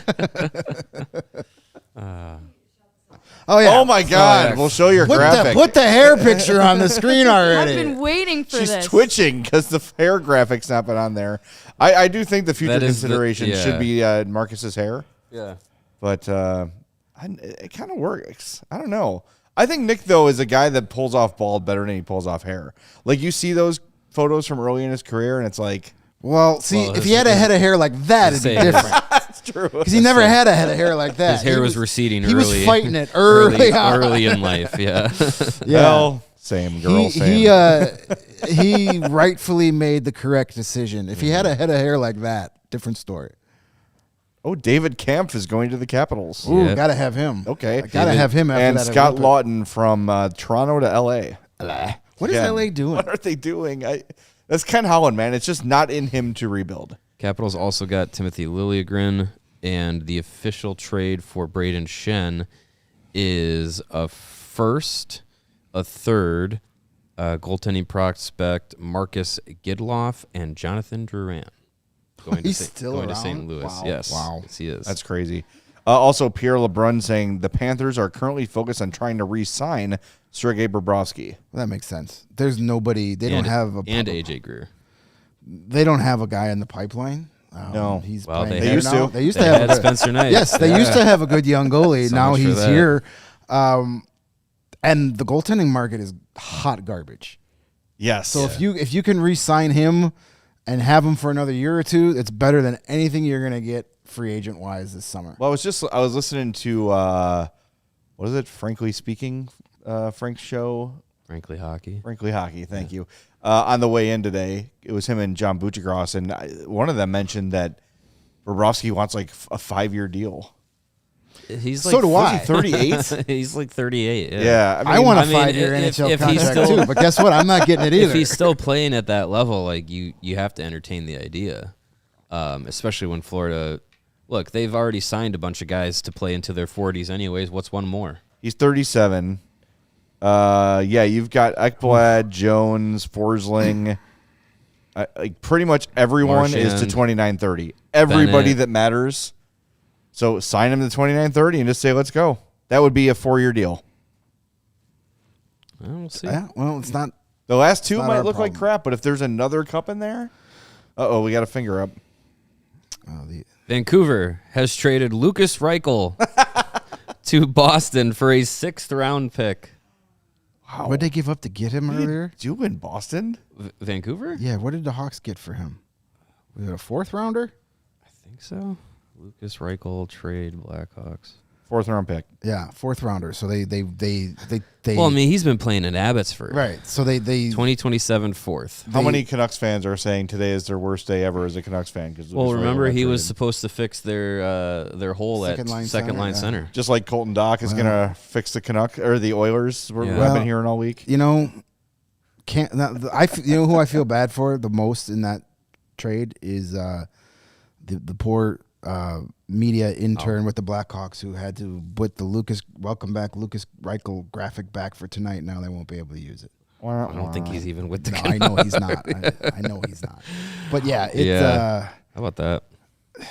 Now that's just, when people ask what a future consideration is, Lucas Reichel is a future consideration. that Boston being like, we'll give you a 6th. Instead of like just taking them off waivers, that might be a future consideration. You know what that is? That's Derek Pouliot trade because the Providence Bruins are really good this year in the AHL. Yeah. So that could be like, hey, Lucas Reichel is the last piece of our Calder Cup puzzle, and he's going to put us over the top.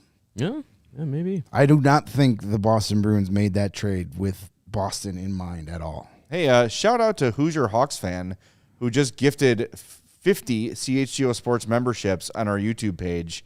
I have no idea how that works, but I see a bunch of yellow stars next to people now. 50 memberships now? That's awesome. Thank you so much, Hoosier Hawk. That's a really cool gesture. That's amazing. And a lot of people jumping on that free membership. Oh, yeah. Like the last 50 How about people. that?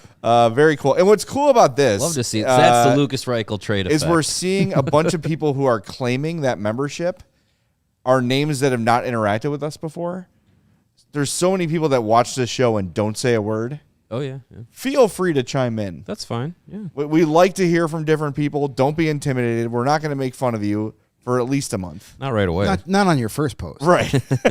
So unless it's really bad. But thanks to everybody who's claiming that. And again, thanks to Hoosier Hawks fan for sending those gift memberships. That's really, really cool. JG Pageau signs a 3-year extension with the Islanders at $4.85 million. Okay. It was also, by the way, a 6th-round pick for David Kampf. Caps. Yeah. So former Hawks moving for 6th-round picks. Nice. All over the place. Man, how's that Canuck lineup going to look tonight? Not great. I bet you the Blackhawks are very happy that Connor Garland is not in the lineup tonight. Yeah, sure. Because he is a pain in the ass against the Blackhawks. Surprised they didn't do more, Vancouver. Who else do they really have, though? I mean, their biggest thing is... Besser? Yeah, but he just signed an extension. So did Garland. Garland hasn't even kicked in yet. I think Besser wants to hang around. I don't know why. Imagine. But he does. I mean, Elias Pettersson, but how do you move him at this point? Those are off-season type of trades. Yeah, so Garland $6 million starts next year. Yeah. For 4 years. Is it really? Oh, okay. Yeah. Well. Yeah, but Pettersson, we were talking about this walking out. Like Pettersson, Teddy Bluger was also on the block, but he apparently is not moving. Yeah, like Pettersson's an unmovable deal. I don't think so. You don't think so? I mean, not. How many years did we hear nobody's trading for Seth Jones? Yeah, that's true. There's no such thing as an unmovable deal in the NHL. That's true. That's true. $11.6 million. Here's through 29-30. And how old is he? 27? 27. I would take him on the Blackhawks. Full price? I would not full price. I mean, full price if that takes the return down. No, I wouldn't take him. I'm not giving him I think he's a guy 11.6. that just is dying once he gets out of Vancouver, is going to be the player that they want him to be. Maybe. I don't discount that, but my fear is if you're wrong, you're effed. Like if he comes to Chicago or wherever he gets traded to eventually and is the same, then there's because the only way you're moving him now is someone having that mentality, which to be fair, I'm with you on that. Like this guy has produced at a high level multiple times. I don't even need half of it eaten, but if you can give me him for $9 million, $8 million, okay, then we're talking. I'll take that risk. But 11.6, I'm not taking that risk on him because if someone does and then he comes in and it's the same thing, he's got no shots on goal for 4 games or whatever it's been, and he's just an $11.6 million Lucas Reichel, then there's no shot of moving that contract out ever because people are just like, absolutely not. Yeah, they know. I'm not touching it. It's not because Vancouver right now is toxic as hell. It is a complete dumpster fire. Oh, yeah. And that's what I'm saying. Like, I'm a little bit surprised. Like Brock Besser, he's got 4 years left. I didn't say, move me out for some picks. Like I want to go compete. I know nothing's happening here. Even like Marco Rossi. Like they just got him. I know they just got him, but like. Yeah, you can't. Where are they going? You can't flip a guy you just got for Quinn Hughes. I get. Yeah, that's probably you true. You cannot do that. Yeah, but I guess is that who you're building around then? Yeah. I mean, listen to this lineup here. The guys you got for Hughes are those guys better be good. That's the core you got to build around. They're on their right? second line. Here's the lineup. You got Niels Hoglander, Elias Pettersson, I love that name, Linus Karlsson. Then your second line is Liam Ogren, Marco Rossi, Brock Besser, Drew O'Connor, who leads them in goals, by mystery center because they just traded David Kampf, Jake DeBrusk, Max Sasson, Teddy Bluger, Atu Rattay. And then your defensive pairs are Elias Pettersson, the other one, Philip Hronek, Marcus Pettersson, no relation, Tom Wielander, Zeev Bouillum, and Victor Mancini. Hey, Victor Mancini. My favorite Jardinier brand. Yeah, and again, this we is need a without Mancini to go with Mangiapane. this is without Evander Kane and Filipino also unavailable. Yeah, I mean it's not great. No, the Hawks should win tonight. Oh, you said it. Yeah, all right, there you go. Kind of would. Clip that, Come Chloe. on. So when we're hearing 6 hours talking about a 4-1 loss, I said should. I said should. I was talking with Tracy Myers before before talking with Blashill, and she was saying that she's doing like some a feature around the league, and she wanted to talk to the Canucks about it. And she was just like, it might not be the best time to talk about it because they've won twice in their last 23 games. Like, it's real bad in Vancouver right now. So it is bad. And you think about it, they were 2 years ago, they were 1 win away from the Western Conference Finals. Yeah. How quickly that went to crap. It's crazy. It's like the Raiders on the Tuck rule. Yeah, They're exactly. a play away from the Super Bowl, and then they suck for 20 years. They haven't even sniffed getting back to that point since then. Yeah, I mean, Vancouver's a mess, and nobody here in Chicago is upset about that. But yeah, Pettersson. I mean, he's not on the top of my target. Like that's something I would love to see this summer. Is the Hawks in the mix to get, like, if Robert Thomas is truly available this summer, that's a guy you go after. If Jason Robertson is truly available this summer, man. that's a guy you take all these picks and a couple of these prospects and you say, have your pick. Which ones do you want? And you take him and you sign him to a long-term deal and you move on from there. But if Pettersson is out there, I mean, I roll the dice on a guy like that because he gives you a legit goal scorer, another offensive weapon, and I really think he could, going from that Vancouver atmosphere to a team like Chicago with all these young guys and, not a ton of pressure right now, could be perfect for him. I mean, well, the pressure is going to ramp up soon. But it will never be here what it is in Vancouver. Like an ordinary day in Vancouver is like a Stanley Cup final day in Chicago. So maybe he thrives with a little less spotlight, a little less scrutiny. I just wonder too, and I don't know if he's I'm just saying I would hope Kyle Davidson would do his research on this. Like, if you are going to make a move for Pettersson, is he a guy that is going to have a bad impact on a room or on a culture? Is he a culture wrecker? I don't think so because he wasn't the guy that got traded out of that. And as long as he's not teammates with JT Miller, I think it's fine. JT Miller was launched out of there, and look how great things are going to the team he's captaining this year. Was he literally shot out of a cannon? He was literally shot out of a cannon. Him and Jason Dickinson out of the same cannon. To New York. That's a big-ass cannon. I mean, listen, JT Miller, the Tampa Bay Lightning, a team that has got one of the best cultures of winning in modern history, they were good. Couldn't wait to get rid of him. Thank you. Goodbye. What does that tell you? Mm-hmm. Yeah, 100%. I don't know, man. I like Jason Robertson. Davidson was sniffing around him last summer. That came out a couple weeks ago. He called to inquire to say, hey, if you're really shopping him, we are definitely interested. And as we said earlier, with all this draft capital you've stockpiled and some of the prospects you have, they have what it takes to get it done. Mm-hmm. Dallas might want an NHL player back.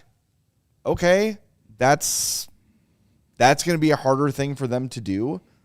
But you give him 2 firsts and Tyler Bertuzzi? They're not trading Tyler Bertuzzi. For Jason Robertson?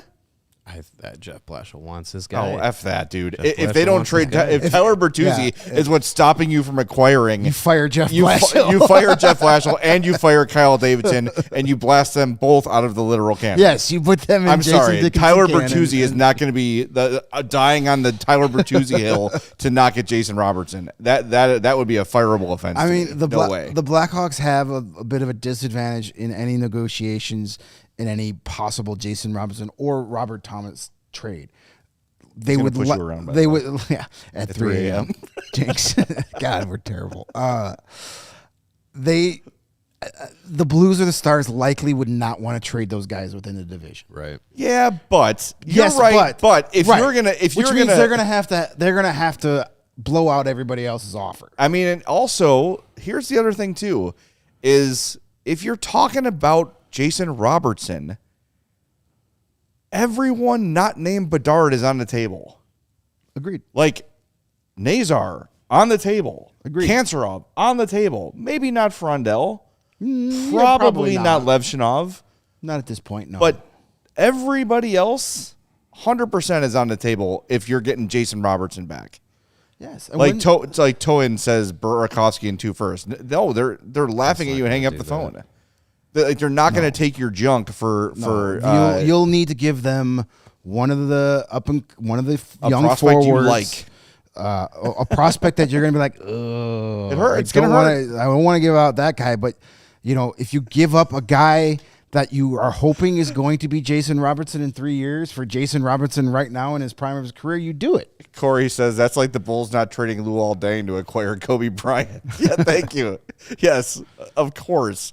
Of course you like Luol Deng. He's a good player. It's Kobe effing Bryant. You make that trade 100 times. Yeah, Sam said give like a hypothetical. What would a trade look like for Jason Robertson? So let's play that game, right? I'm going to say it starts with 2 first-round picks. Probably, that is like the first part of the call. One of them has to be your own. Yeah, and I'm thinking we're trying to be realistic here. I think 2 firsts and Nazar is a starting point. A starting point. Might not be enough, but Sam says Nazar, Lardis, and 2 firsts for Robertson. I would do that. I would make that deal. Yeah, I would. I would make that deal because, again, it's time to move this forward a little bit. Jason Robertson is not old. He is a play driver. He's a possession driver. He's put up huge points. Jason Robertson is 26. His best years are ahead of him.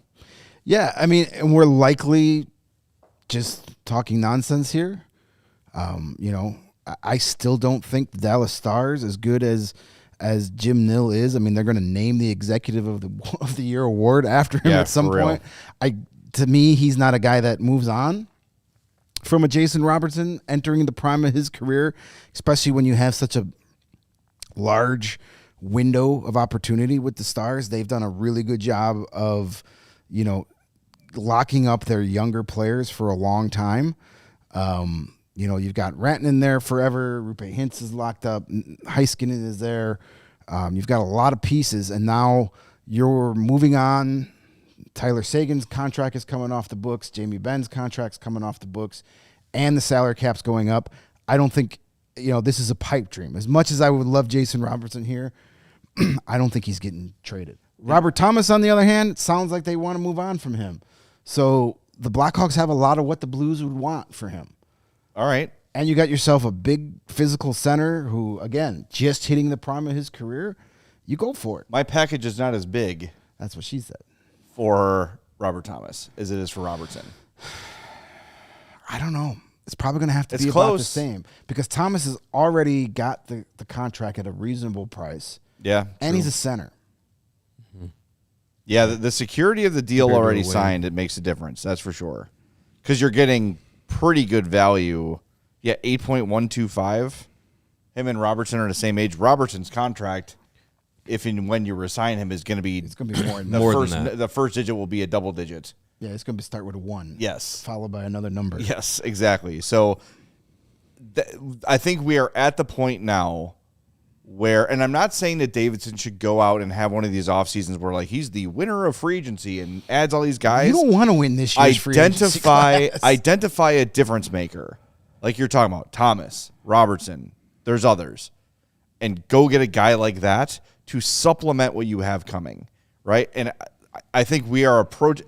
I don't know if it's necessarily this summer. Probably not. He should start. But if the opportunity presents. Right. This summer, I think you jump at it. I don't think you wait and say, oh, we want to wait till we're in our window. I don't care who you have coming up. Short of Frondell, I don't think there's anyone that projects out to be a Rob Thomas or a Jason Robertson in terms of production, in terms of overall play. That guy is not in your system. Now, can a guy surprise you and sneak up? Like, could Mason West turn into that? Or could Nick Lardis turn into that? Maybe. But you're getting some security, and guys play well into their 30s now. You've got 10 years left with these guys at pretty high-level hockey. Yeah, I mean, I'm ready to – and I don't think Kyle Davidson's going to go into this offseason saying, I have to do something like that. No. I don't think he's going to seek it out. But if these guys become available, you have to have these conversations. You have to at least say, what are we doing here? Because you do have a lot of maybes. So there's nothing wrong with trading away a couple of maybes for an already sure thing. Look what the Wild are doing this season. You know, as we mentioned all those young guys, their top 2 defensive prospects, Marco Rossi, a young center, they gave those guys up. But why were they able to give those guys up to bring in better players?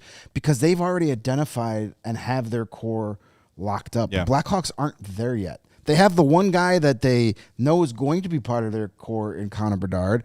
They have a guy that they've identified, Frank Nazar, and signed him to be that, but he hasn't lived up to that yet. Not yet. Frondell, like they have guys that they are hoping are going to be their core. The Wild already have that established with Boldy and Faber and Kaprizov. So you can go out there and trade away pieces of the future to get Quinn Hughes and bring in some other guys. So they're not quite ready there yet. But if a guy like that can become a long-term core member from the second he shows up is available, you at least have to try. Yeah. I'm totally there on that.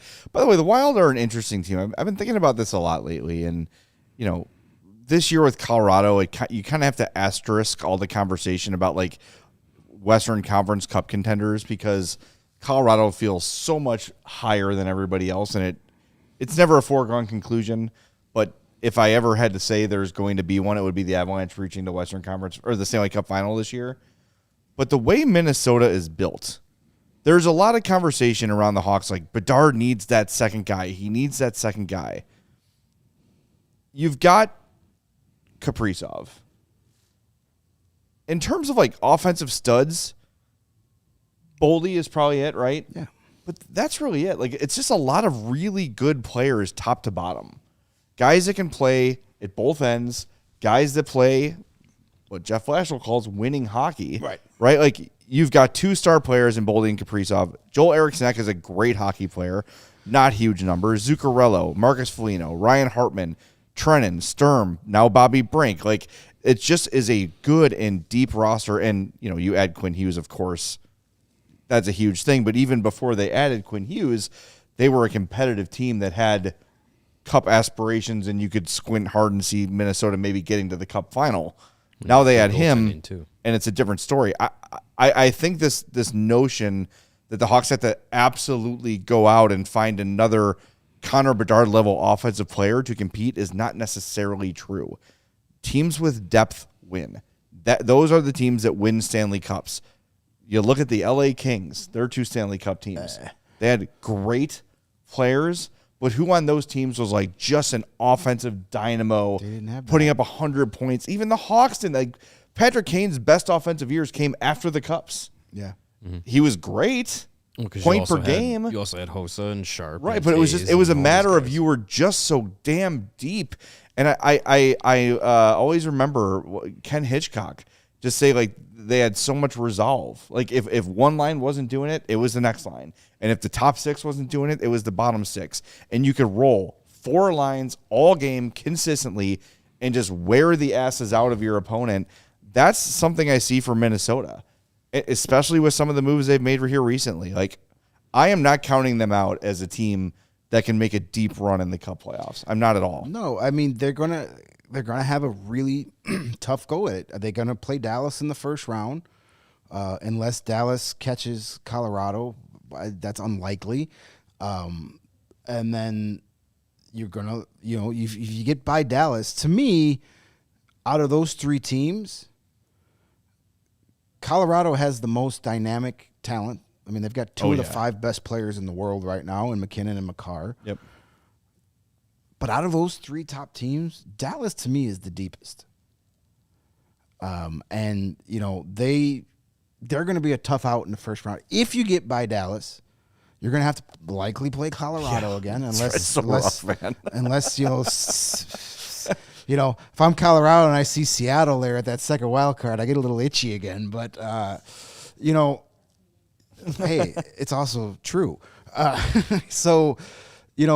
But if you're the Wild and whoever wins that Dallas and Minnesota series and they get to Colorado, there's going to be a large chunk of that team still left in the first round. They are not coming out of that series unscathed. No. That's going to be a war. So now you're playing Colorado, far below 100%. That's a tough ask. If Minnesota gets by those two teams, God bless them. Like that's a tough. hell of an accomplishment. And then you might get a little reprieve because whoever comes out of that Pacific side of the bracket is sucks. Like that division is garbage. Yeah. No one in the Pacific has more wins than losses. Right. It's bad. It's insane. Combining, wins and losses, not taking the overtime all out of it. No team has more wins than losses. It's not like insane. So, you could be facing your third straight Central Division team. Maybe Utah makes a run, takes out Vegas in the first round, and then knocks out the Ducks who upset the Oilers in the first round. All right, we've got 10 minutes to go. We need to take the temp, and by taking the temp, we are going to give our winners and losers at the deadline. Taking the temp is presented by Four Seasons, your trusted local experts for heating, air conditioning, plumbing, sewer, and electric. Visit fourseasonsheatingcooling.com for all their special offers and money-saving coupons. That's fourseasonsheatingcooling.com. Who would like to go first in their winners and deadline losers? Not me. I defer. I'm not the regular guy here, so all right, I'll go first. There you go. Take one for just team. to make it easy.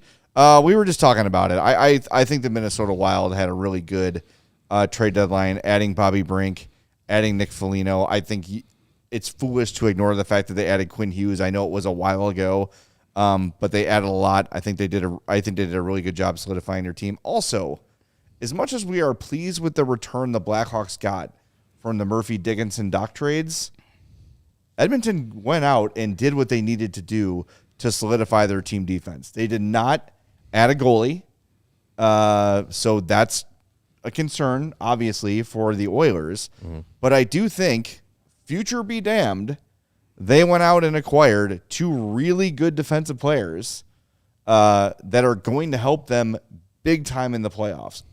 Concern, as always, with Dickinson and Murphy, as we know better than anybody, is health.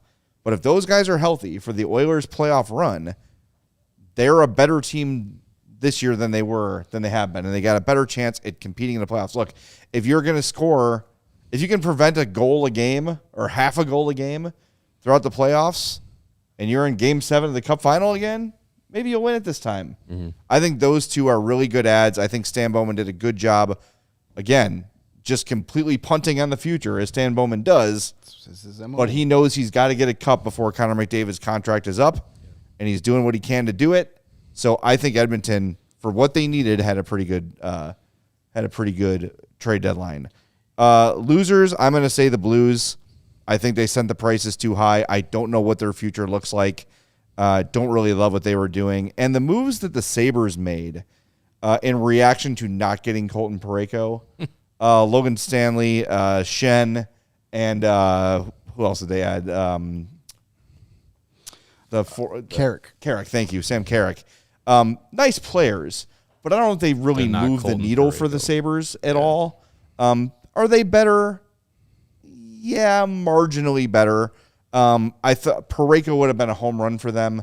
I do think Kekalainen maybe panicked a little bit and said, I got to get something done here because the Parayko thing doesn't look great. If I was him, maybe I just stand pat, or you add Carrick only or something like that. But so I think they maybe overreacted to not getting Parayko.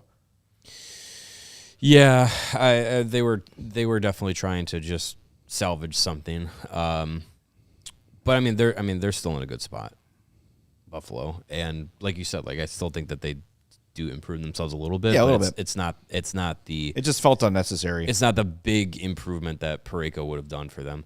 Everything you said about Edmonton is why I would say that they'd be my winner from the trade deadline, because they've had that moniker in the playoffs of if you stop McDavid, if you stop Draisaitl, which not the easiest things to do, but if you do it, that's their team, and depth within their team was an issue. Adding Connor Murphy and Jason Dickinson doesn't help you with depth scoring, but it helps you with your all-around game. And you take two guys who were key parts of the best penalty kill in the NHL, and put them on the Oilers, who once you're in the playoffs, special teams is a huge X factor for teams down the road. And the Oilers, that's a team that's got a lot of talent on the power play. If you shore up your penalty kill for as few penalties that are called in the playoffs, if you have the advantage on both ends of special teams, like that can be a big X factor. So I think that they got better as a team overall, adding Dickinson and Murphy. You're really hanging your hat on Tristan Jarry to get you there. That's your own call. But I think as far as the players in front of him, they improved. And for a team that still has McDavid and Draisaitl, like you definitely cannot count them out of any game. So I'd say the Oilers right now, as far as what they needed to do to improve their team overall, probably did the best without giving up like things that are going to kill you in the short term, because their window is now.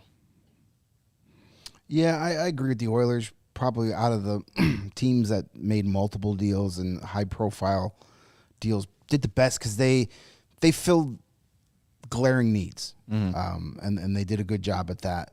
Maybe at a little too much of a price, but we won't know that for a while. And if it's Connor Murphy and Jason Dickinson's two-way defensive play that gets them over the top, they're not going to care about those first and second round picks. Right.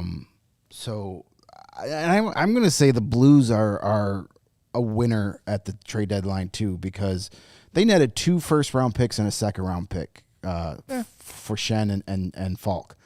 So if they're a team that's clearly transitioning to, we're no longer shooting for playoffs, we're going to try and retool, rebuild this, however they want to brand it, they did a really good job getting a couple of first-rounders and a second-rounder as well. And, again, this pains me to say too, but you look what the Detroit Red Wings did today. You got to like that. Getting Justin Falk, getting David Perron for depth, that makes them a better team than they were starting this morning. And, that's a fan base that is dying to get back to the playoffs after a really long rebuild.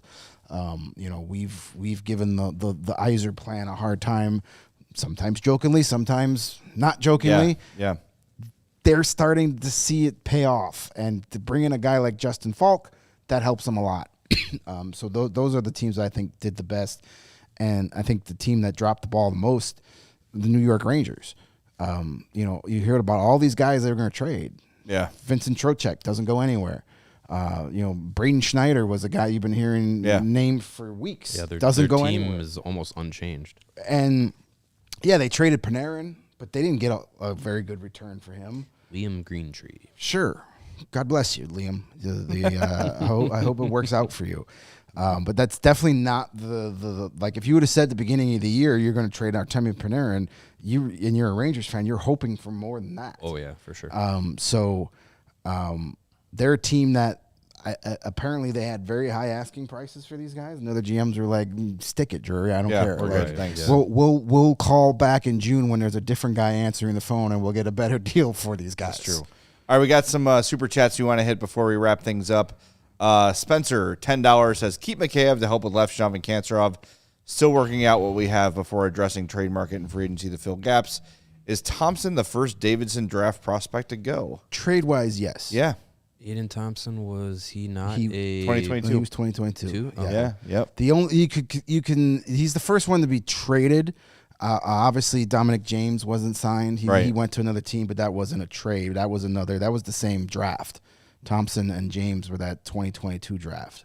And then Jasper says, for $5, I feel like the returns for the younger prospects, Thompson and Allen, feel like throwaways instead of getting any real value. You got what their value dictated. Yeah, I think that remains to be seen. I could see where you're coming from. Thompson, I'm not so worried about. Nolan Allen, yet to play a game in San Jose? No, he's been in the AHL. Yeah, he's not suited up for the Sharks yet. Yeah. Well, that was Allen and Brossoit. Yeah. For a pick and 2 AHL guys, I think it was. Yeah. Jake Furlong and somebody else. Jake Furlong has played pretty good. And they got the Ryan Ellis deal. That's right. That's what it was. Yeah. So they got a 4th, Furlong and Ellis for Allen, Brossoit, and a 7th. Yeah. I mean, it just, like there's nothing wrong with cutting bait on a prospect where you could see like, all right, Nolan Allen, your path to get to Chicago, it's tough. It's tough. And so let's get something and let's put you in a position where you can have an easier path. But the fact that he hasn't been called up to San Jose yet, that might say something. We'll see how that works. I hope it works out for Nolan Allen. I like him. I still think he's a serviceable third pair stay-at-home defenseman, a good kid. So hopefully it works out. But at some point, we're going to have these discussions a lot over the next few years where, I can't believe we're trading Aiden Thompson. In the grand scheme of things, Aiden Thompson, very low on the totem pole. There's going to be other guys. We fall in love with these guys because we get excited about when they get drafted and we follow them through their college and juniors. And then when they get traded away for something that doesn't excite you, I can't believe they did that. 6 weeks from now, you're going to forget Aiden Thompson was even Aiden part Thompson's 24 years old. This is his rookie season. He has 15 points in 40 games in the AHL. Yes. I mean, I have high hopes for the guy too, but very clearly not high up. Yeah, they're not all going to hit. They haven't seen what they want, and you gotta. And that's a third round pick. That's a third round pick. Like the likelihood that he was going to, be much in the NHL is it's a crapshoot at that point.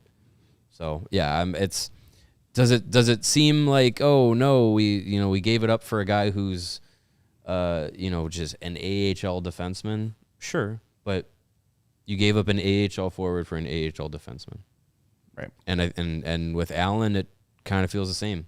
Yeah, like you gave up an AHL defenseman for picks and AHL players. Like, yep, it just comes down to what it is. Yeah. We're going to see more of these types of trades over the next couple of years where it's like, man, I really was hoping this guy was going to be something, and then you're not. Hey, that cue is still coming through. Nazem Kadri is going back to the Colorado Avalanche. Okay, he's not. Yes, Elliot Friedman and Darren Dreger. Nazem Kadri is going back to the Avalanche pending a call. There were some other ones that came through. Tanner Pearson is going to Buffalo as well. Let's put him over the top. So yeah, we're getting some stuff. Still some stuff going on. All right, keep your eye on the insider feed. We have one more super chat to get to real quick, by the way, from the Captain Basil. Says, hey guys, I renewed my diehard membership. I'm sad to see Foligno go, but I'm glad they did right by him. Looking forward to the future here. Thank you very much, Captain. We appreciate it. And you're the honorary captain until one is named next season. Yes. There you go. All right, we are going to wrap things up. A couple things still coming your way. Kyle Davidson is speaking at 4:30. We will record and post on YouTube and post the audio? Question mark, Chloe? Yes? All right, we'll post the audio in the podcast feed. So look for that around 5:30. And then post-game show tonight. Yes, there's a game tonight. Yeah, there's still a game. Hawks and Canucks will talk to you on the post-game show. We're only halfway done with the day, fellas. Yay. All right. Talk to you later on CHGO Blackhawks. We all silly like the mayor.